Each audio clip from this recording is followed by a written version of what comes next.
up, it's talking wrestling time. Pond Water and Amy, partners in crime. Dropping facts with laughs and trivia too. Pro wrestling tales coming straight to you. Stories wild and questions quick. Amy and Dave with the perfect kick.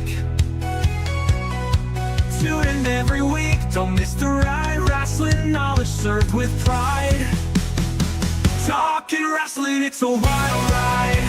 Dave and Amy kicking ass on the wild side. Grab a chair and join the spree. It's all about the wrestling fantasy. They rant, they rave, they won't behave. Wrestling fans, come out your cave. It's time to party and misbehave. Talking wrestling, time to go. Ring the bell and start the show. They rant, they rave, they won't behave.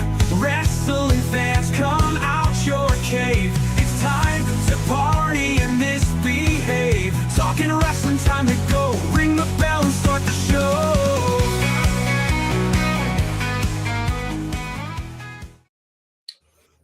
Hello and welcome back in for another exciting edition of Talking Wrestling with Pond Water and Amy. I'm Pond Water, so that means that she is the first lady of the Arn Anderson fan club, Miss Amy Vaughn. Oh, Amy, how's it going? Fabulous. How are you doing today? I'm half hot. Half hot. How come? What's going on? Probably more closer to 3/4. It's been a day. What happened? Work. Work pissed me off early, and then we went and watched the granddaughters basketball team play there in the they won state championship. Right. I remember we that. talked about that last week. Yeah. So then they went to the overall tournament and they won their first game, and then they won their second game, and then tonight was if they won tonight, they'd go to the championship tomorrow. But unfortunately, they played a better team. MRA is a very good basketball team. What's that stand for? Madison. I don't know. Okay. Madison's referee acquisitions. Referee acquisitions. Oh yeah. What? When you play, well, hey, I'm gonna state in a loud and clear voice right off the bat that I'm not blaming our loss today on the referees. Oh, okay. I'm just saying that it didn't help. Like if you were wearing a white jersey, you got ticky-tack fouls called on you. And if you were wearing a red jersey, you could mug everybody in the white jersey and get away with it. It's easy to play defense when you don't have to worry about getting foul calls. Oh, well, that is a very true statement. Oh, I hate that. It's not uncommon when you play a school from Madison that the it's that way in football, it's that way in softball. Really? Is that a county, Madison? Is that a county or town or what? It's a county and a town. Okay. But I've noticed a trend, and it doesn't even matter if they're playing us. We've also been up there when they have St. Joe. And they have MRA up there. But we've gone to see St. Joe Greenville play St. Joe Madison. Oh. And the officiating was piss poor that way too. Really? Yes. And I've also seen both St. Joe's play basketball, and the officiating was one-sided. We need to bring Justin back on. He's our basketball ref. I mean, it's just obvious. It's right. And I tell everybody that MAIS stands for moron and incompetent sumbitches. They say that there's good referees in the MAIS, and as soon as I see one, I'll let you know. But there was two that were on the court today, and I knew they were idiots. Oh, I'm familiar with their body of work, but they had this new guy that had his hair all like he liked it, and he had his warm-up jacket on, and he's like jogging forward and jogging backwards and jogging forwards, and then he's doing like side twists, and then he goes over to the wall and he's pirouetting and he's stretching and he's doing the whole thing, and I'm like, this guy, really? And we were hoping that since he was so into his pregame stretching and warming up, that maybe he would have been engaged in the game, but that was not the case. Really? Yeah, he was a whistle sucker, not a whistleblower. Ew. Well, I mean, it's always good to stretch. You can't blame them for that, but interesting. It's just aggravating. I mean, like I said, those girls, they got their ass kicked by a better team. Yeah, they played real hard. Mm-hmm. And so, I mean, they don't have anything to be ashamed of. They played this team 3 times this year. They're extremely well coached. They have talented girls. I'm not making excuses by saying that the referees screwed their legs off. Right. Because the referees could have called it straight. They were probably going to lose the game too. I gotcha. It's just adding insult to injury. No, I totally understand that. And I get tired of it. So, I mean, I just hope that everybody that can hear my voice right now finds somebody in their life that loves them as much as the MAIS referees hate Central Hines Academy. Well, I'm destined to get thrown out of a game. No kidding. I'm surprised you haven't already. The more playing time my granddaughter gets, the worse it's going to get. Yeah, because she's just a freshman, right? Right. We're gonna have a lot more. Yeah, I seen Coach Rosie. Coach Rosie, they're kicking ass on the wild side out there in Arizona in basketball, and you love to see it. Coach Keith Morrison's with us. Allison Faye's with us. Hey, y'all. I heard Tony Schiavone call Keith Captain Keith today for some reason, and then he corrected himself and back to Coach. Captain. I like Captain Keith. That's pretty cool. Billy Buck's here. And I'd like to encourage everybody to listen to Tony Schiavone's podcast this week, because Conrad shares an interesting story I told in our group chat, and he screenshot it and made Tony read it. Oh, is this a recent story? No. It happened to me when I was 11 years old. It's a store story. Oh, Lord. The store. Okay. Yeah. Oh Lord. Okay. We will not be telling that on. We will not be telling that on this show. I understand. But I had already in bed, because doesn't he come on after Raw? Yeah. I listened to it today, and I felt like when I told the story, I mean, it was 100% group chat story, and I'm not mad that he shared it. It's a good story. I was 11 is going to be a T-shirt. It should be. Lord, I can only imagine what this story is. I will definitely. Well, it's out there. I guess I ought to go ahead and tell it on our show too. Well, yeah, just like, is it? I can tell it. It's your story. I don't know why you couldn't tell it. I'm probably going to regret what I'm saying, but is it now, Coach? Now let's not. Well, I shared a story with the podcast, the group chat today, because I saw this woman that's a little over 6 feet tall, dressed pretty provocative for Vicksburg, Mississippi. And she reminded me of a lady of the night that used to shop in our store named Marcia. Okay. And Marcia was in the store, and she was talking to my sister, because we had shoplifters, and I guess we had just caught a woman stealing. And Marcia was telling my sister, you need to be careful, because you don't know what these women are carrying or where they're carrying it. Okay. Well, and she proceeded to throw her leg up. Oh my. Okay. On the checkout stand. Because Marcia's about 6 feet tall. She's big. She's a tall woman. Yes. She's wearing a white tank top and red satin roller boogie shorts, which is appropriate. I mean, I guess it's appropriate. I mean, it was 1977. Sure. And she reached down and grabbed them shorts, and she jerked them. She jerked them to the side, and she produced a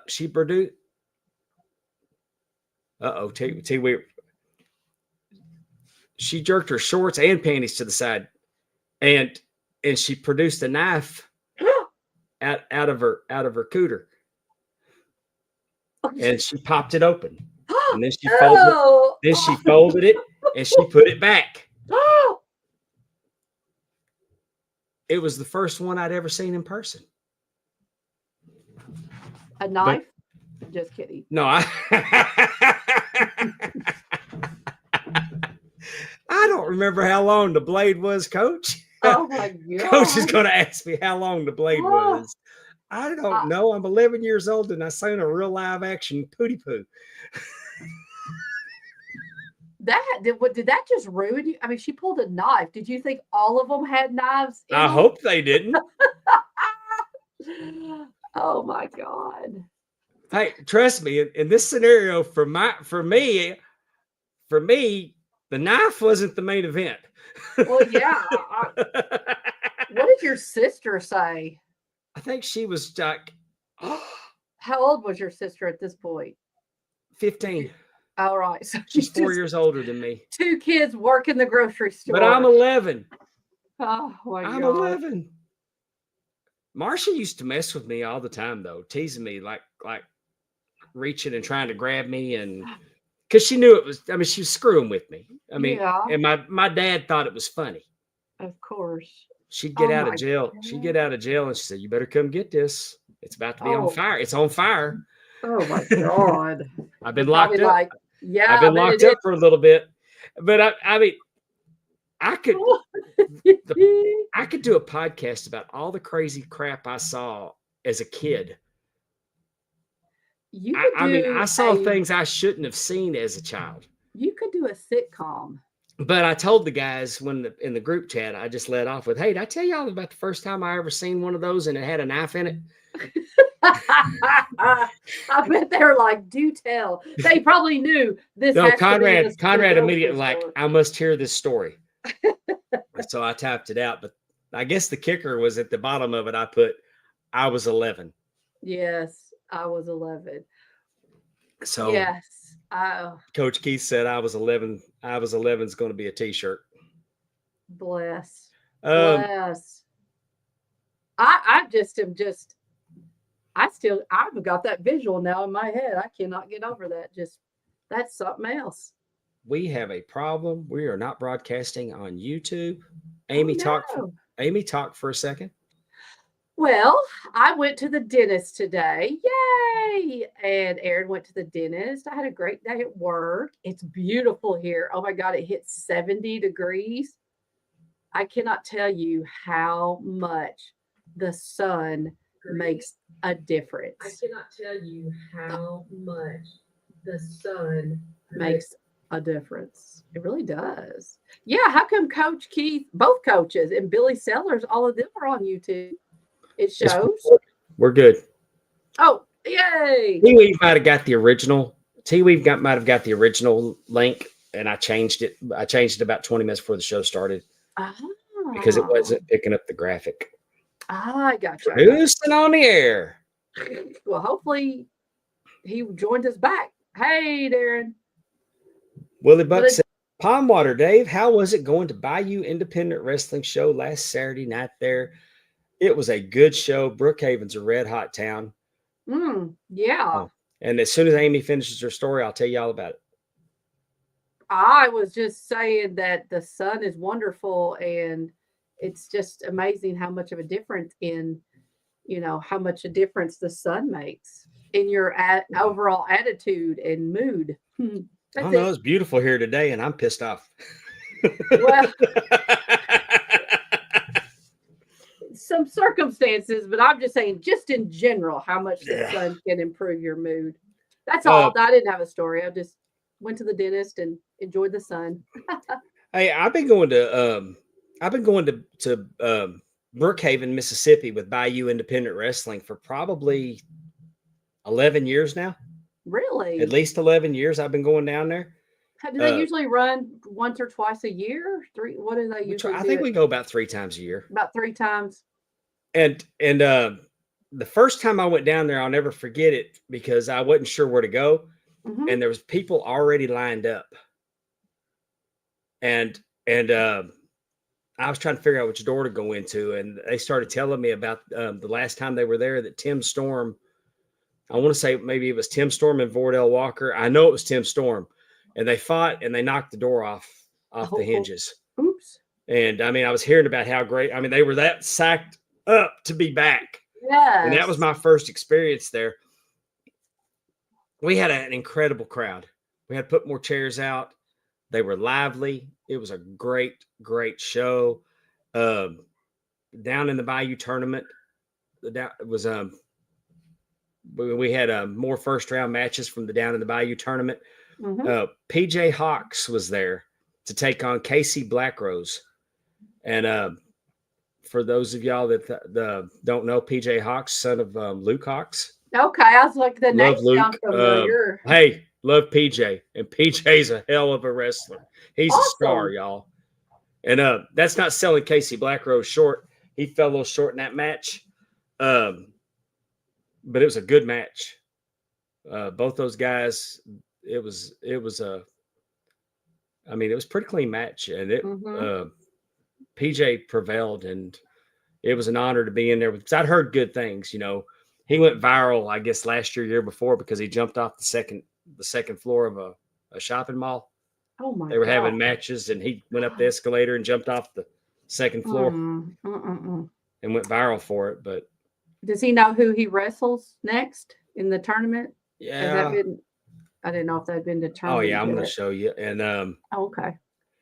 And Exodus Prime took on Rook Tyler, Party Like a Rook Star. Mm-hmm. Rook came up short on that one. Exodus Prime prevailed. And Exodus Prime's going to be on the show with us late next month. Awesome. He's going to come in. And then in the main event, the Bayou Independent Wrestling Southern Champion, Caleb Conley, defended against Danny Chance. Danny Chance has been gone for over a year. We were glad to see Danny back. Danny came up short. Caleb Conley defeated him. Man, Caleb Conley looked like $1 million the other night. He's got some new gear. He's also going to be on the show. Oh, and later I'll get the calendar and I'll tell you what day it's going to be. It's about 3 weeks from now. Caleb Conley's going to be in. We're going to talk to him about Bayou Independent Wrestling, his time in TNA, and what he's got going on now with the Insane Clown Posse. Right. He's part owner of their promotion, and the Gathering of the Juggalos is coming up. You know, that is not very far from where I live in Illinois. Is that what? Yeah, that is not very far from where I live, actually. You got to go and report on it. Yeah, I won't stand out at all. Just get you some Fago and head on out. Is Exodus Prom, is he in the Bayou tournament, did you say? He is. Okay, so that win moves him on. Okay, good. Yeah, here's the current standings on the Down in the Bayou tournament. We've got 2 more matches that have to take place in the first round. Ray Fury versus Demo Diamond. Ooh, Damian Wayne versus RJW. RJW is Geo Savage's tag team partner. Ooh, those are going to be good matches. Ray Fury against Demo Diamond. We've had both of them on our show. Oh yeah, and Damian Wayne and RJW is going to be very hard hitting. Exodus Prime is going to take on APOC in the second round.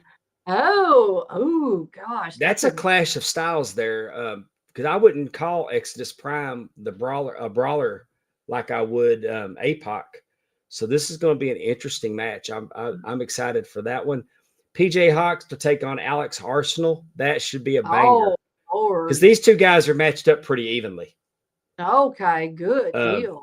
Ooh, and then Hunter Law was also this in Brookhaven. Hunter Law defeated Zarek Camacho.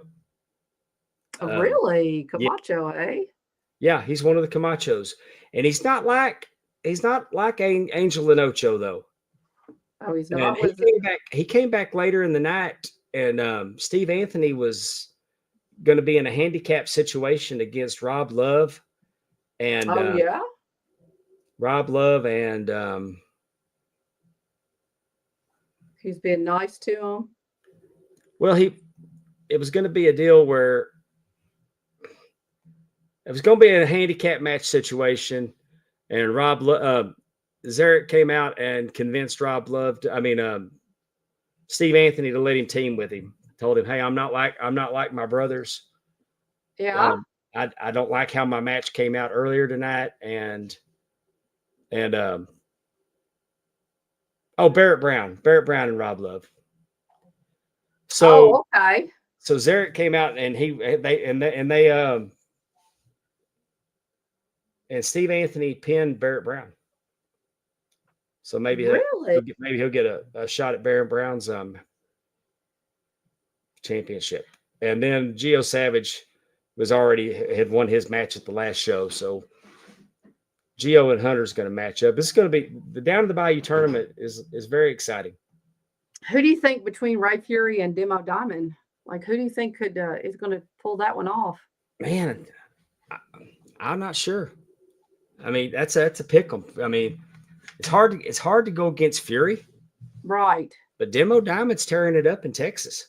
He's a beast. He's huge too. I don't know if he's bringing Jamie Aller with him or not.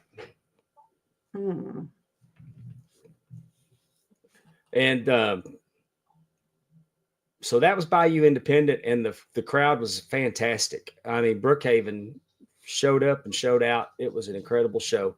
Awesome. I love to hear that. Darren Staley says, we give Amy 4 bottles of Faygo spiked with Jaeger and an 8-inch shirt with some face paint and a tent.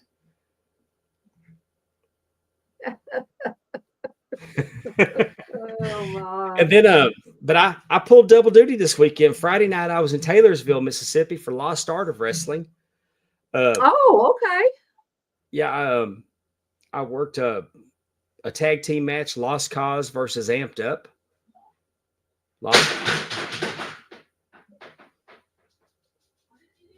That wasn't me. Bucky. Fritz. Anyway, then I did Suge White versus Angel Camacho. Oh, how'd that go? Angel Camacho did not cheat in this match. So he lost? The crowd loves him in Taylorsville. Really? I mean, I think he's a pretty good guy for most part, except when he's hitting me. Right. Well, you know. But Angel Camacho was the fan favorite in Taylorsville, Mississippi. And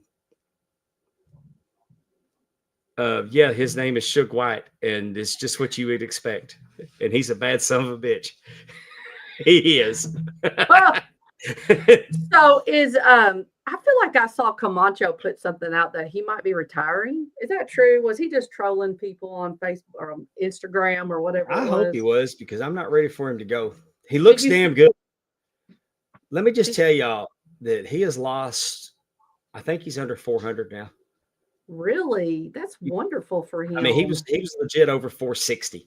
Yeah. And he has got himself. I mean, he looks so much smaller. And he already was very agile, especially, I mean, even at his biggest. Well, definitely. Yes. Yes. Still imposing. But I mean, I'm proud of him that he's, taking his health seriously, and he's getting into some really good shape. And then the semi-main event, it was Ray Fury versus Soda Pop. Soda Pop. Soda Pop is from NWA Dog Pound. Okay. And it's my first time seeing him. I've seen a video of him. Very charismatic, entertaining. Him and Fury kind of got in a pissing match about who has the right to slap me on the ass. Oh, And okay. I was so like Fury, because sometimes Fury will do that. Like after I check him, I'll walk off. He'll reach over and just slap me on the ass. Well, Soda Pop walked over and slapped me on the ass. And I'm like, hey, now, let's cut out this ass slapping. And then Fury tells him, hey, I'm only the one that gets to do that. And then Fury slaps me on the ass. And then Soda Pop slaps me on the ass. So I'm running across the other side of the ring, kind of turning my ass out of the ring. And they come over and they slap me on the ass again. So I run back over the other side of the ring, and they're not through. And they run over and they slap me on the ass again. Now, it's funny, T-Weave. when I saw soda pop, I was thinking it's just natural to book cheeseburger, to have a cheeseburger and a soda pop. But hey, Cheeseburger, soda pop. soda pop. I mean, Fury got him. Fury got him, and they shook hands afterwards, and it was a hell of a match that I was proud to be a part of. And before that match, it was Steve Anthony and Exodus Prime, and that was an incredible match as well. I didn't referee that one. So you got to see Exodus I watched twice. it. I watched it. It was very good. Now, where's Exodus from? Did you say? Dallas. He's from the Dallas area. Okay. Yeah. I spent the day with him Saturday because he checked out of his hotel at 11. Camacho wasn't booked on BIW, so he went back to Dallas. So yeah, I didn't want him, there's not anything to do in Brookhaven hardly. So I went down and got him, and we went and had lunch, and we went to the Chinese buffet, and we were wanting some ice cream, and they had Bluebell ice cream there, but the ice cream scoop looked like where diseases came from. So we was like, no, we're not going to do that. Gosh. So we went to Walmart and got a pint of ice cream and some plastic spoons and had a pint of ice cream and sat in the truck and ate ice cream. Sat in the truck and ate ice cream. The ref and the wrestler who was then that night when it was time for me to do PJ and Casey and then him and Rook, I was regretting eating a pint of ice cream on wrestling day. I'm telling you, that is that. I mean, where do you get stories like this but on this show, right? But it was fun. We had a good time. Awesome. Had a great weekend wrestling action. That does. It sounds fun. And I thought Stephanie was the only one that got to slap your ass. It's just anybody. It's up for grabs now. I guess it's not that. It's not the typical ass of a 59-year-old man. I'm just saying. True. I don't. Everybody wants a piece. What can you do, right? You can't help it.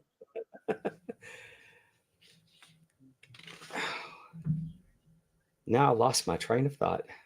You want to talk about Raw wrestling? Yeah. Did you see The Rock and Cody? I did a little bit. What'd you think? I don't know what I think. I don't understand. I don't know what all this is. I'm very intrigued. I will say that because I know there's a lot of moving parts. It'll be interesting to see where this is going and see if he does sell out. Like what is Rock wanting from Cody? I don't know, but it reminds me of the movie Damn Yankees. In what way?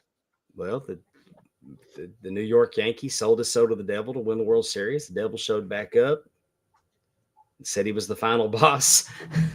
It kind of writes itself. Okay. I'd like to see it happen. Could you imagine Cody embracing the Homelander persona?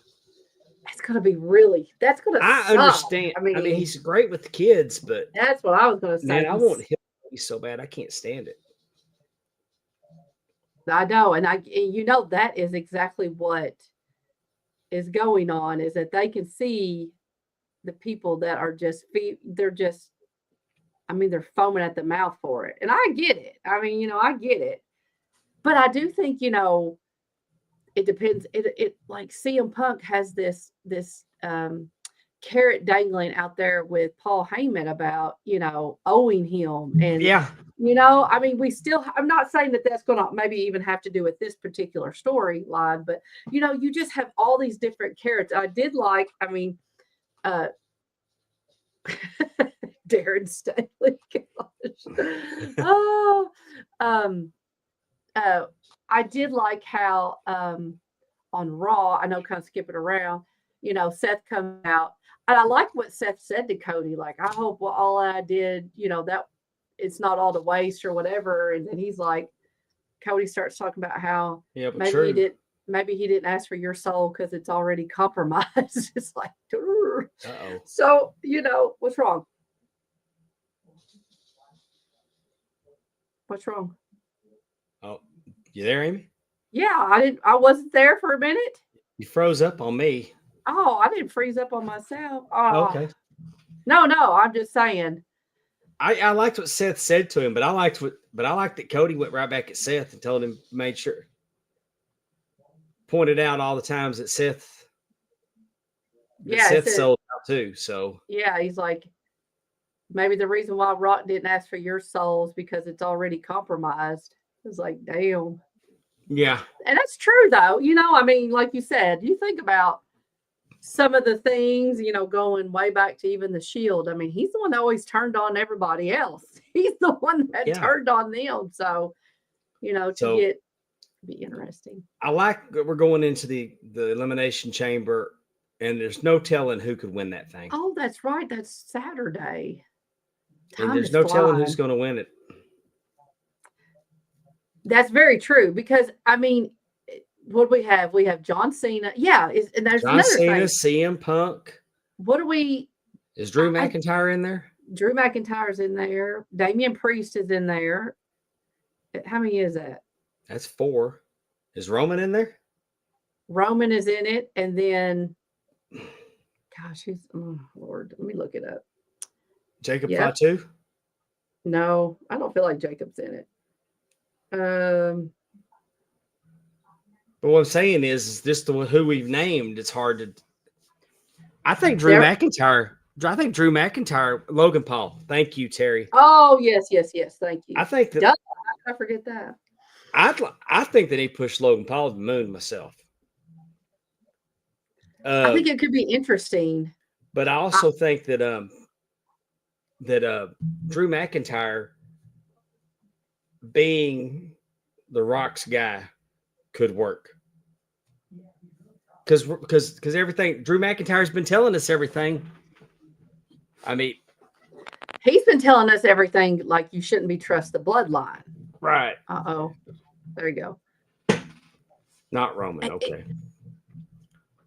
I'm with you. In a weird way. If we didn't have all this other stuff going on, I really do. I would love to see Logan Paul versus, a Cody or whoever. Are we going to have a WrestleMania 17 moment with The Rock where he's out there like Mr. McMahon with a chair beating the hell out of The Rock, giving it to Austin? Remember that in 17? I don't know. Yeah. Him go out there and help Cody beat the hell out of John Cena to keep his belt? I don't think it'll be John Cena. Do you? Like that, then that would kind of put Rock and Cena. I don't really know if that's, you know what I mean? I don't really know if that's worth Peacemaker versus Homelander.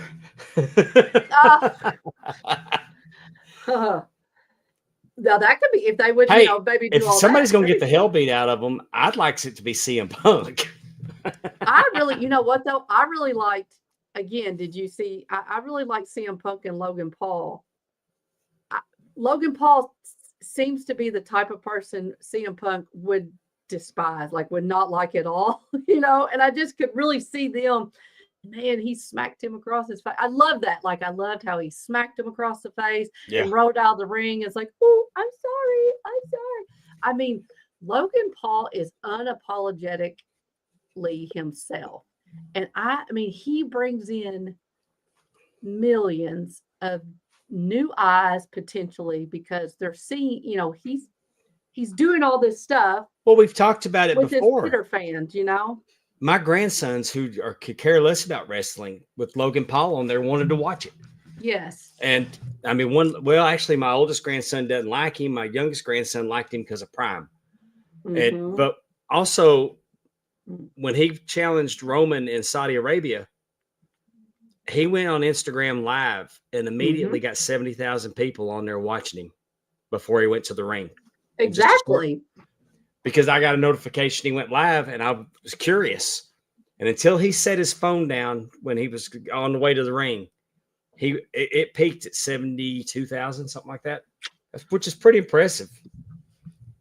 Yeah. And those are probably, like you said, those are probably 72,000 views of people who are not wrestling fans and not maybe necessarily, but they see Logan Paul and they see some cool stuff. And so, maybe they'll watch it, turn it on, want Peacock or Netflix or whatever.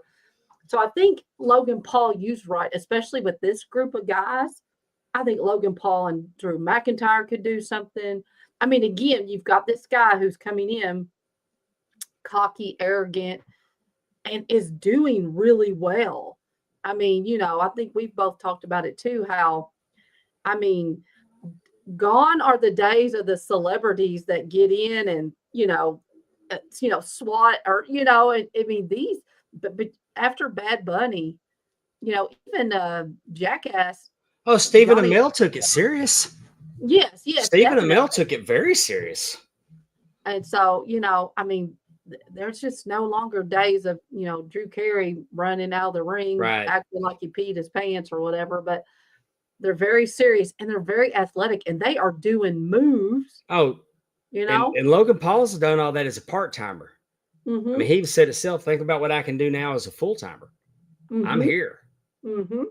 So I would not have any problem at all if he emerges from this and if at WrestleMania he beat Cody with the help of The Rock. Right. I'm just wondering if The Rock is going to take the Mr. McMahon role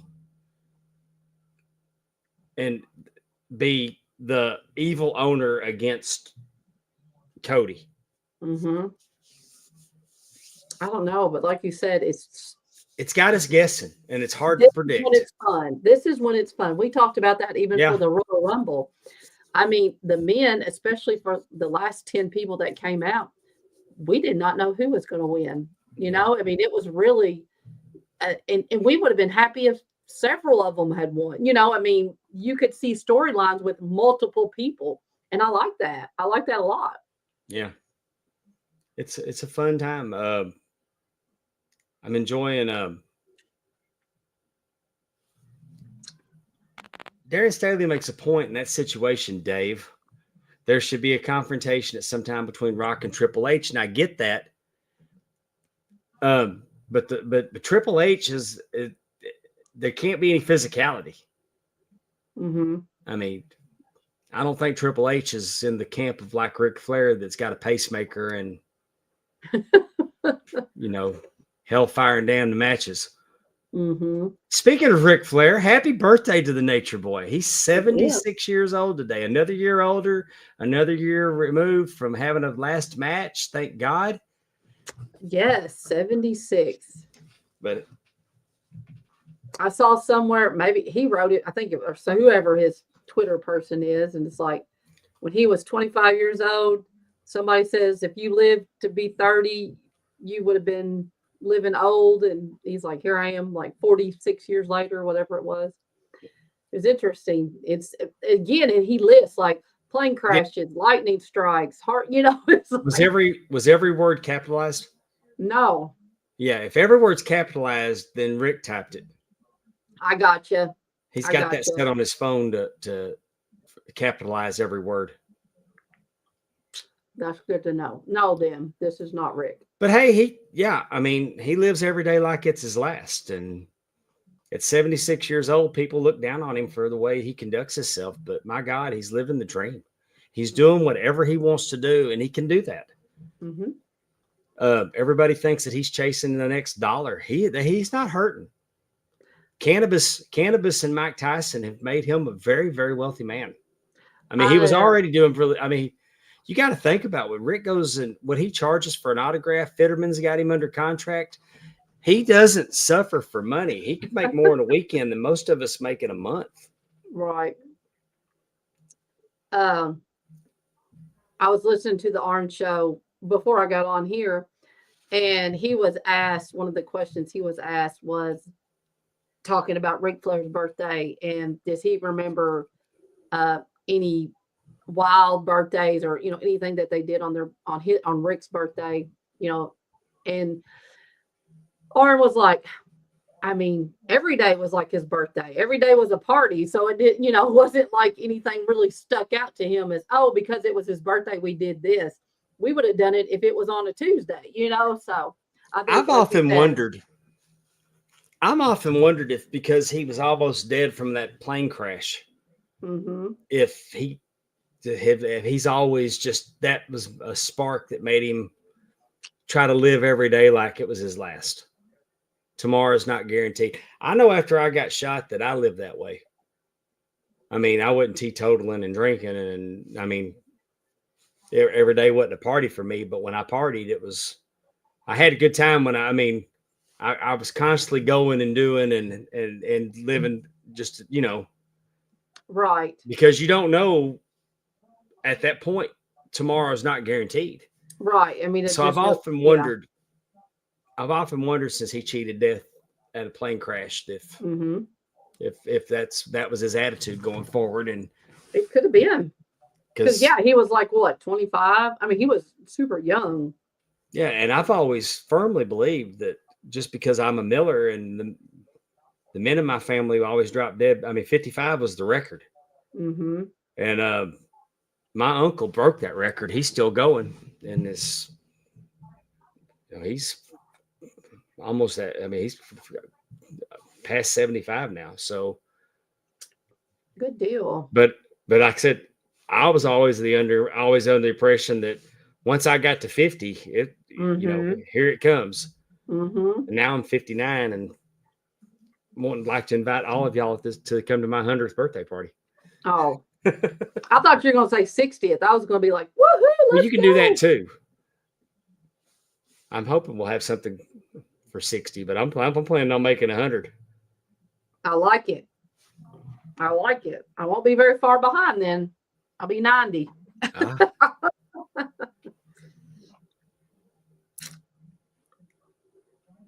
And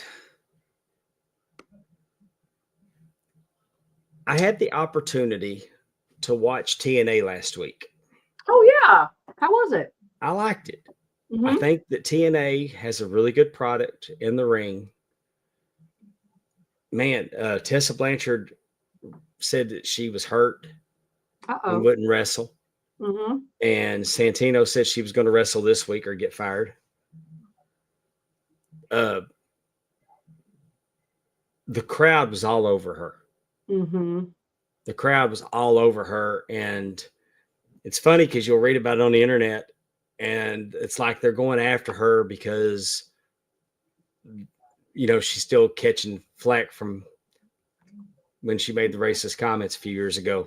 Right. Like they were chanting, "We're coming for you. We're coming from you." Kind of like Booker T. They were doing it they were yelling at it in NXT with Booker when Booker came out. You know how he said, "We're coming for you, Hogan." When that Hogan, "We're coming for you," and unfortunately he slipped on television and Sherry and the promo I'm talking about with Booker T. So that's become a thing: is "We're coming for you. We're coming for you," and they're not saying it, but they were doing that to Tessa. And to me, if you're a heel and the crowd's making noise for you, then that's a win for the promotion. Right. NXT champ, one of the NXT champions was there, faced off against Moose. Really? Oh yeah, yeah. NXT night. There's lots of crossover there, and I mean I think the Hardys are the TNA Tag Team Champions, and they've been going to NXT. So really, I don't think I realized that. Yeah. Hey, going back to Elimination Chamber. Who you got for the women's Elimination Chamber? Who do you think is going to win the men's Elimination Chamber? And then we can talk about the women's. Man, I want to say John Cena because it just seems so obvious. Mm-hmm. I don't think it's a good idea. It just the way that they've been building it up. I mean, how many failures is John Cena going to do during his farewell tour? True. I don't think that John Cena is going to get the 17th championship. Mm-hmm. And if he does, maybe they're going to screw him at WrestleMania and he'll chase it the rest of the year. Maybe he's got The Rock. I mean, The Rock could, there was that time that Cena was calling him out for writing his promo on his wrist. Yeah. You embarrassed me. Now he can make, maybe The Rock wants somebody to make John Cena's life hell, the going away, and maybe John Cena prevails before he hangs it up. That's it. See, again, that's an interesting storyline. Like, you just don't really know where it's going to go. If CM Punk didn't make it to the main event this year, though, and I don't know if CM Punk's guaranteed it. I mean, I don't know.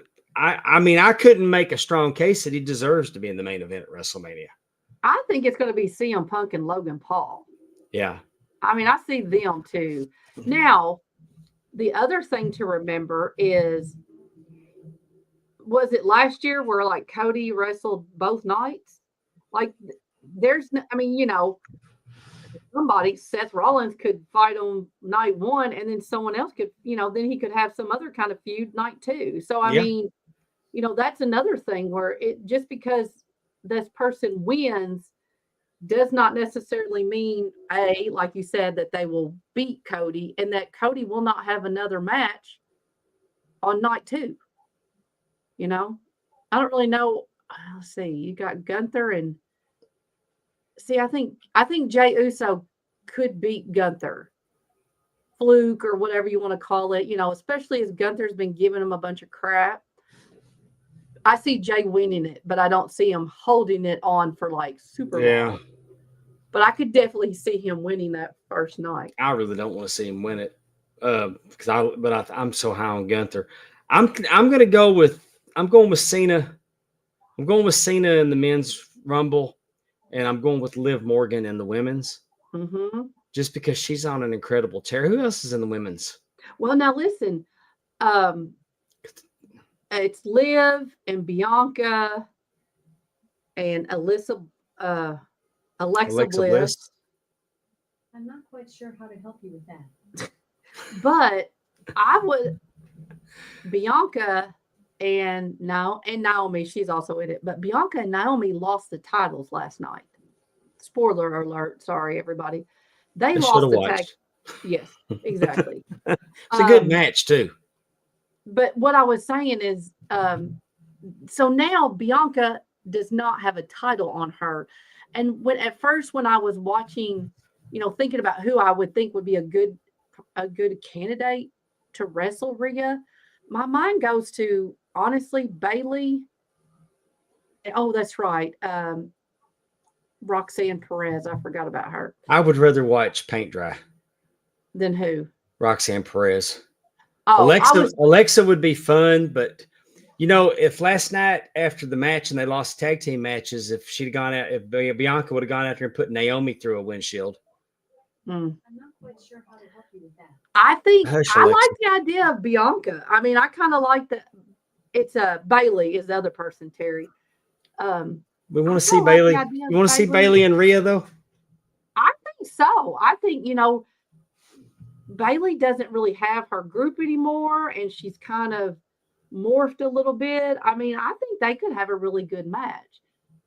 I don't want to see Liv and Raquel are now the tag team champions. So I don't really know.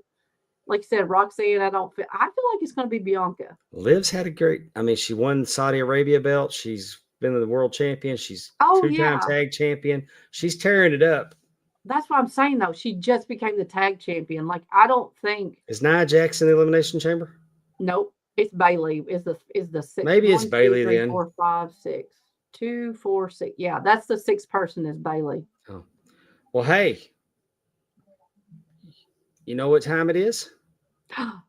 What time is it? It's our topic, our main topic. Can we stay on topic? Maybe, we doubt it, but we try. Derik Zoo is on the show. Derik Zoo, ready to go. Derik Zoo, talented dude. Listen close, don't be rude. Derik Zoo, Derik Zoo, Derik Zoo, ready to go. Derik Zoo. At this time, everybody, please welcome to the show the 2019-2020 Comedian of the Year in Branson, Missouri, Mr. Derik Zoo. Yeah. What's going on, guys? Handsome. How is everybody? Doing Good. great, man. We're having We a great treat time. our guests. I'll say we treat our guests right with your own entrance song and everything. For sure, I'm gonna need that when I go on the road. That's what needs to play me on stage. Definitely. It was between the Definitely. hillbilly and the blues version. The blues version hit pretty hard too. I'd like to hear that too. That would be really good. I'm sorry to do this on the air. Can you guys hear me okay? I just got a new microphone. Oh, I just you're want to make great. sure. Okay. All right. What's up? Cool. Tell us what's going on with you. Oh man, I just got off stage, you guys. We did a show tonight at Hatfield McCoy, and we had a really, really fun crowd. And it was great. And so And that's yeah, at Gatlinburg, right? You're in Gatlinburg? yes, ma'am. Pigeon Forge, it's the same. So yeah, so we had a good time. It was a raucous crowd that liked to talk back to me, so that was always fun. I always have a good time when that happens. And yeah, then I dashed home so I could be on the award-winning podcast here. Well, I know that you did the Dolly Parton Stampede for a long time. You were skater on there. I did. But Yes, sir. so tell us the situation with the Hatfield and McCoy show. I mean, I mean, you go and you eat like you do at the Stampede, or? Yeah. So it's all you can eat at Hatfield and McCoy, which is it's not that way at the Stampede. No. So it's almost the same kind of food though. It's like comfort food, fried chicken, corn on the cob, mashed potatoes, all that stuff. I'm not just saying that because I work there, but as far as like dinner show food goes, it's the best food in town, like hands down. So even if you don't like the show, like the food's worth going. Food's worth going for. We serve this soup there. It's a vegetable, like a creamy vegetable soup, and it's so good that we sell it in the gift shop. And it's also so good that we have sweaters in the gift shop that say "I only came for the soup," and that's a true story. It's the craziest thing.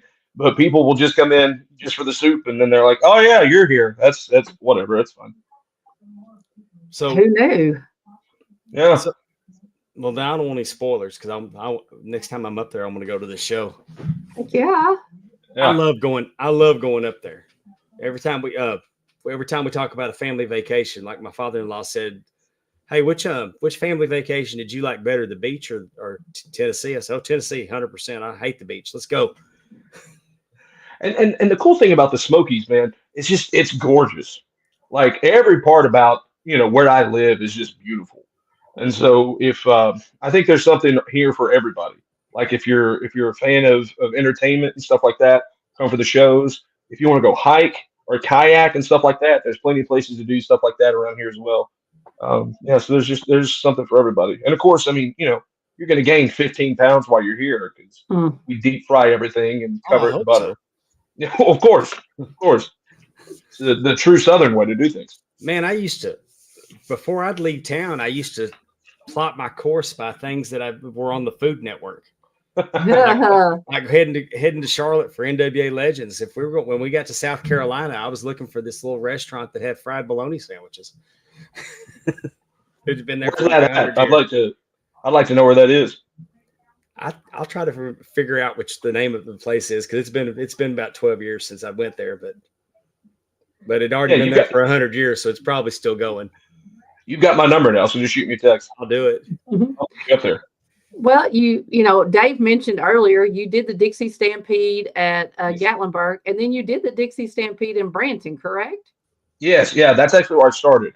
I started in Branson in 2018, and then I'm from Tennessee, so it was a crazy like happenstance. Like when I auditioned, I thought I was auditioning for the Pigeon Forge location, and then when we got into like hiring and salary and all that stuff, at the very end of the conversation, the guy was like, "Well, hey man, we can't wait to have you in Branson," and I was like, What's Branson?" Like I'd heard of it, but it was like one of those mythical places that you knew existed, but you'd never been to. And yeah, so that was kind of it was life changing for sure. And so then what I got to interview with that go? Because I mean, like in the Dixie Stampede, you have to entertain, you have to sing, you have to ride a horse. Like there's a lot of acting going on. So like, how did you interview? Like, what kind of things did they ask you about? Are you afraid of horses? What do you think about chickens? And No, I wish they'd asked me all those questions, Amy. That because honestly, I probably wouldn't have gotten the job. if that had been the case. But no, so I subscribe to this newsletter called Backstage, which is what a lot of acting people in the business subscribe to. Every day I get an email um, with different auditions and things of that nature in the area. And it just so happened that one day that uh, came across the email, and so I set my stuff in, not really expecting anything because I'm not an equestrian. I have nothing to do with any of that stuff. But we saw what happened, and so I got an email back. Had an audition in Nashville. I guess they were doing like a world or like a country wide audition in Nashville, and auditioned there. Probably had the best audition I've ever had in my entire career. And instantly they were like, "Yeah, we'd love to have you come on board." And so then after that, well, actually in the audition, I was like, "Hey, I don't know how to ride a horse. Is that okay?" And the guy was like, "Yeah, it's no big deal. I don't even think your character has to ride a horse." I was like, "Oh, perfect." So fast forward to going to Branson, we're there, and then like my first day, the manager was like, "So, are you excited about getting on this horse?" And I was like, "What are you talking about? I thought I didn't have to ride a horse." And they're like, "Oh yeah, no, you definitely have to ride a horse." And I was like, "Well, here we go." And so yeah, I, I was fortunate enough to have really good trainers. Mhm. Our managers had been on horses and stuff for years, and they were very patient with me and took good care of me. And I only had one accident the entire time. Well, no, I take that back. I had two accidents the entire time that I was with the Stampede. So I consider myself very fortunate. Well, don't those horses pretty much know the routine? Oh yeah, dude. Those MC horses especially. Like we had a huge Frisian horse. I think was in one of the pictures actually in my intro video. Big black Frisian horse, and literally you hopped on him, and he took care of it. Like I didn't do anything. He walked the pattern, knew when to turn, when to do everything because he'd been doing it for 20 years at that point. So I was very spoiled So for with those that. for those of people, I've been to the Dixie Stampede. Have you pond water? Yes. Okay. Maybe for anybody in the chat, we said you were Skeeter.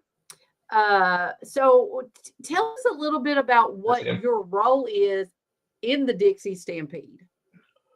So my role as Skeeter when I was there was basically the comedic relief in the whole thing.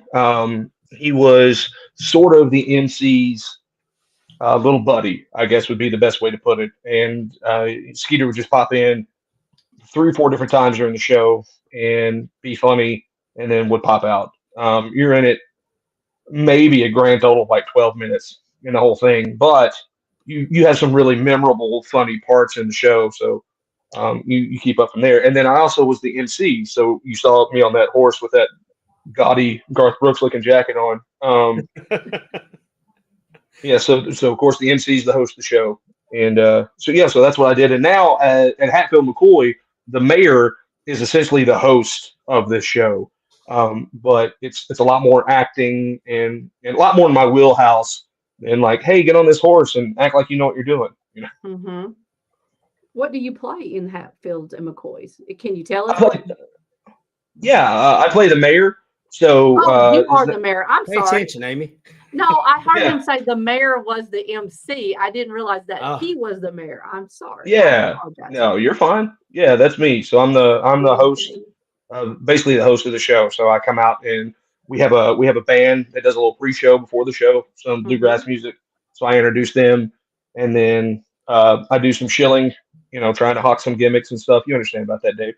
And then and then then I'm pretty much it's if it sounds egotistical to say the center of the show, but I am like in pretty much all of the show. Sure. Anytime that the Hatfields and the McCoys are starting to get along, I'm there to bust everything up, and I'm an agent of chaos is essentially what my role is, which is a lot of fun. I like it. I don't know if we talked about this the last time you were here or not, but when I was trying to help my wife come up with a graphic and a paragraph for you, I just decided to play with Grok on X. Okay. Which I'm gonna tell you, he does Grok is better than Chat GPT. But Did he put me over? yeah, it said you were it actually told me you were everything but a comedian. Leaned in that you were an actor. That's crazy. I mean, it leaned into your acting credits, and like you were in an independent movie called Bethlehem. Yeah. But you were on Nashville. Yeah, I was on every season of Nashville. Nashville? What'd you do in Nashville? Really? Yeah, I mostly did background work. But like if they if they needed a police officer or if they needed a bouncer or a bodyguard, I was always the person that they got a hold of for that. That's so awesome. Well, now Yeah, I gotta go so, back and watch it and look for you. no, you don't. It's not worth Oh, that sounds kind of fun. Spot the Derik. it.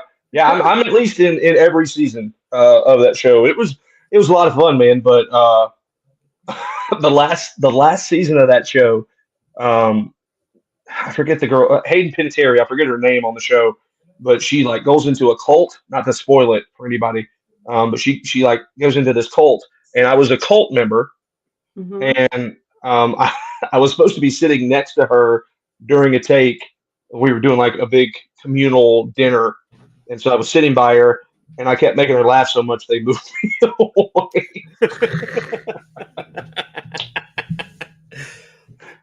So, It also says that you were. It also credited you for the Vampire Diaries. yeah. I just did a little walk-on thing for that too. The only like the big thing where I like had lines and was a huge part of the thing was Bethlehem, and that's a movie. I'm pretty sure you can still find it on Amazon. Tell us about It it. was we like to call it. It was a Christmas movie that shows the real side of Christmas, where it's like like drunk relatives and your grandma's at scene and people are fighting, and my character is essentially like the villain in the movie, where his name's Cousin Brian, and he just got out of prison, and he's essentially there to like rob the family of all their belongings, and then we've got some Home Alone hijinks that ensue where they take me down at the end of it. But yeah, it was fun, man. It was crazy. We filmed that movie, the entire thing, in like 4 days in a small little farmhouse in rural Indiana. I was playing Morty's Comedy Club in Indianapolis, and then I was going to the Laughing Caravan in Louisville, and in between those 2 weekends, we filmed that movie. So it was insane. So would you say comedy or acting is your first love? Oh man, I'd say that acting is my first love, but comedy is I don't think I can act without being comedic. So it's part like they're symbiotic in that way. But I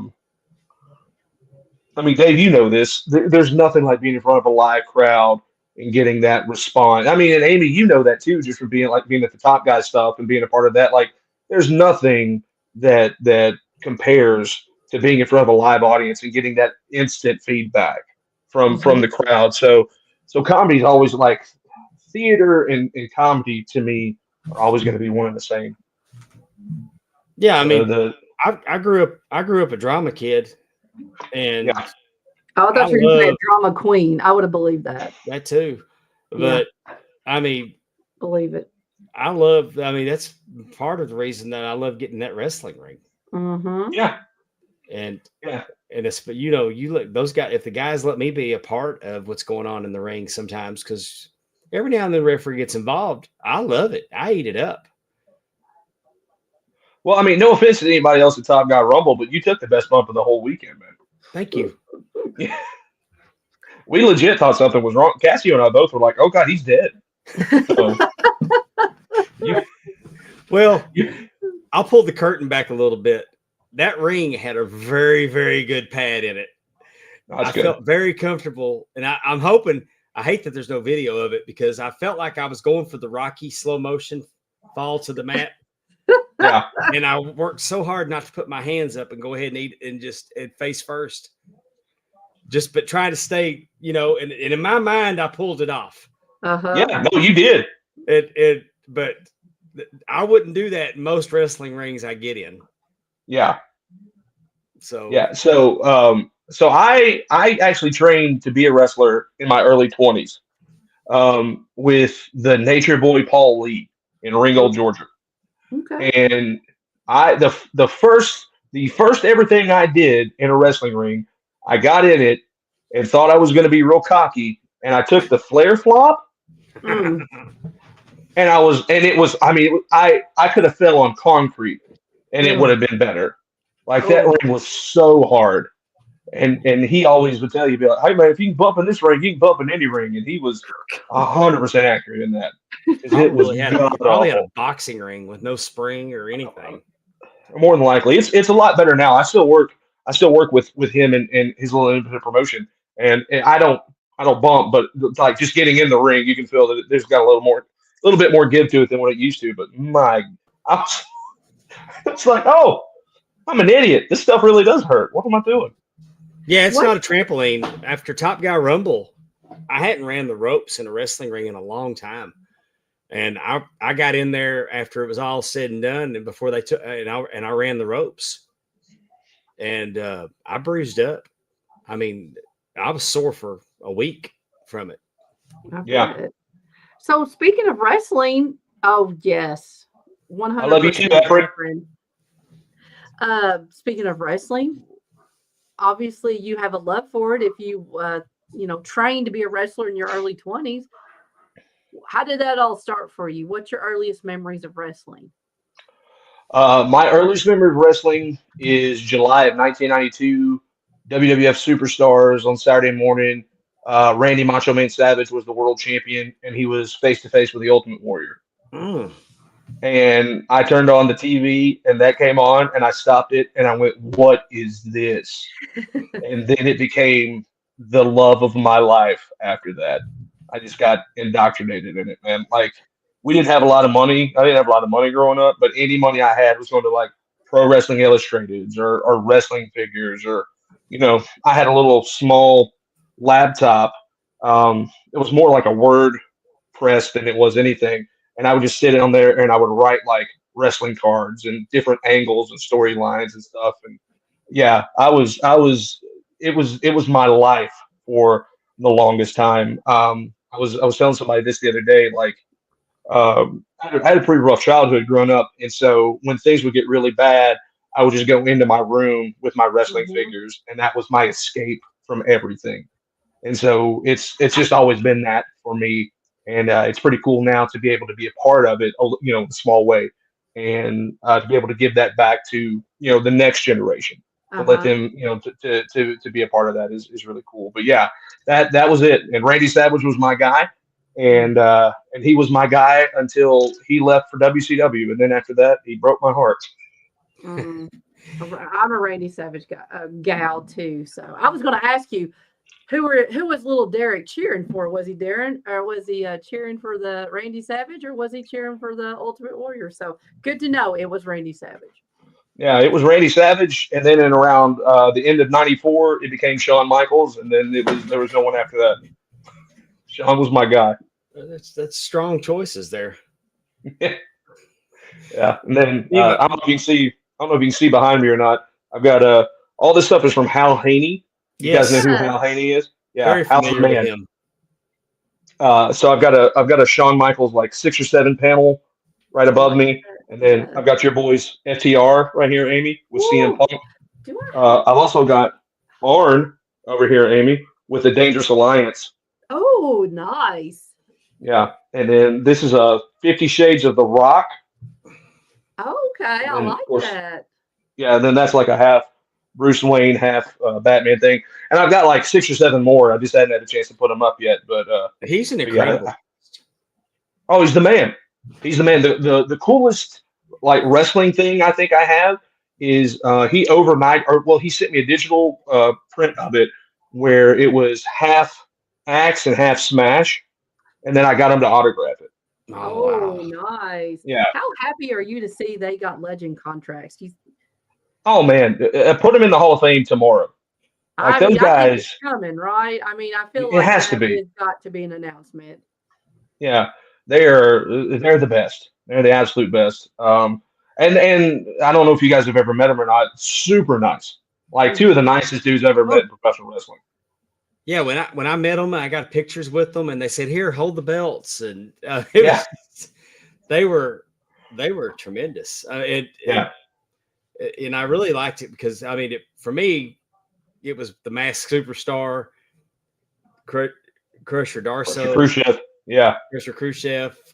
You know, they were because I mean, I remember when he was in Mid-South, and because I remember those guys before the WWE. Right. Because I'm in the camp that even though the Powers of Pain are a genuine Road Warrior ripoff, I thought Demolition was Road Warrior ripoff. I thought it was Vince's Road Warriors. Yeah. And the more I look at them, other than painting their faces, they really weren't. Mm-hmm. They were completely different wrestling style than the Road Warriors. So it is always fun to think as, okay, so if Derek's first memories of wrestling was 92, then mine were quite earlier, but I think about myself as like a 10-year-old watching that, you know, Saturday night's main event and their outfits. And then I think about now, like, what was the 10-year-old Amy thinking that was whenever they were coming out? I was a huge fan of Demolition. But it was just funny now that I look at it. It's like, what in the world did I think this was? And, you know, and what does it look like to me now? But I always find it interesting. Barry Darso is one of those that comes from Robindale High in Minnesota. Yeah. And, you know, there's just Rick Rude and Kurt Hennig and one of the Road Warriors, not both. But anyway, you know, they all went to school there. And it just, Tom Zink went to school there. And it just seems like Hawk from LOD. And so it just seems like that's such a cool, imagine going down the hallway, you know, at a school like that. So I think that's kind of, again, another love for Demolition. But I'm very happy for them to have gotten those legend contracts. And I'm like you, I think a Hall of Fame induction is right around the corner. I'd like to see it this year, just because I'd hate for something to happen to one of them before they get put in. It's been too long. Yeah, it's been way too long. Absolutely. Going back to 1992, imagine my surprise as a young man finding out that Repo Man was Demolition Smash. Yeah. Yes. Because that's the first time I saw him was as Repo Man, right? Yes. And so, to me, Repo Man was like this 5'8" because he was always hunched over doing this thing. Yes. And when it finally dawned on me that they were the same person, I was just like, oh my God, what? That can't be. Right. There's no way. Was it the tattoo? Was it with the tattoo that he has on his arm? It's I can't remember what it is, but it is like a it's not like a tribal, you know, it's not like something, it's very distinctive. Yeah. It's like, I know what you're talking about. How come they have the same tattoo? No. It wasn't the tattoo. I think it was in like one of those like after mags, like Pro Wrestling Illustrated or something. Oh yeah. They were like, where they said it, you know, that he was both guys, and I was like, there's no way. Right. There's no way. But yeah, that was one of those moments where you're like, wait a minute. I was that way. I was that way with the Super Destroyers in Texas. Mm-hmm. Okay. I mean, forever I did not know that was Wild Bill Irwin, and felt so stupid when I realized it was Wild Bill Irwin. Like, how did I not see it? And then my first introduction to Wild Bill Irwin was the Goon. Yeah. I've got a Exactly. Steve Kern was the Skinner, and you know that was and he had tobacco always falling out of his mouth. I mean, that was gross. The worst. I think that, you know, he came a long way from being one of the fabulous ones. Yes. Skinner. Yes. That's so true, man. Yeah. I lived in a really great area for wrestling because when I got into wrestling, of course, you had WWF on Saturday mornings. WCW would be on Saturday mornings. But then also mid-afternoon, Smoky Mountain would come on, and we'd get USWA. Oh, so like when most kids were out like riding bikes and stuff on Saturdays, I was glued to the television for like 8 straight hours watching wrestling because it was so good, and And a and then getting variety, a variety. yes, Smoky Mountain is yeah, not going to be the same as WWF or WCW, and so yeah, you were getting quite a lesson in wrestling. yeah. So it blew my mind when Unabomb showed up in WWF as Isaac Hickam. I was Yeah. like, what's this guy doing playing a dentist? He was a crazy guy in Knoxville. I'm trying to think who I saw. I'd see. I guess it was weird when somebody would leave the territory and then they showed up somewhere else, and you realized, but you didn't know they left the territory. They were just gone. They didn't. Yeah. Yeah, They wouldn't tell you. I mean, it wasn't a situation. It was lose or leave town. They just moved on. And then I got cable, and they'd show up on the Superstation or Southwest Championship Wrestling, yeah, or somebody was a heel in Houston, but not a heel in Dallas, or because I'd go to, like, we went to Galveston in my senior year. We went our junior year. We went down to the coast for the Thespian convention, and I got to see Houston wrestling. And you'd see guys. It was weird because Harley Race was doing a PSA for looking in the back of your car. Ladies, check the back seat before you get in the car. Make sure there's nobody waiting to jump on you. I mean, it was like a PSA with Harley Race. But you'd see people on those channels different. And then once we got cable, like I said, it was Southwest Championship Wrestling. And then we get WWE. And me and my brother watching the Madison Square Garden cards on USA. I mean, we tuned in and we saw Jimmy Snuka in Morocco. We tuned in and we saw Hulk Hogan beat Backlund. yeah, And so it was weird seeing people that you know what I'm saying, getting that, because the magazines were a little different. yeah, But actually seeing somebody on this channel today and this channel tomorrow was or like Bruiser Brody. We love Bruiser Brody, but he was wreaking havoc when he was on Superstation. yeah. Or he was with Gary Hart. That's what got me, is that Gary Hart had Bruiser Brody, but he's fighting Bruiser Brody in Texas. Man, speaking of Brody, did you guys ever read Gary Hart's autobiography? Did you ever have a chance? I have not. Oh man, I've read it's out of chapters of print. it. But Yeah, I don't have the complete PDF, it's amazing. and I can't afford It's the book. yeah, dude. It's like $900 on Amazon right now.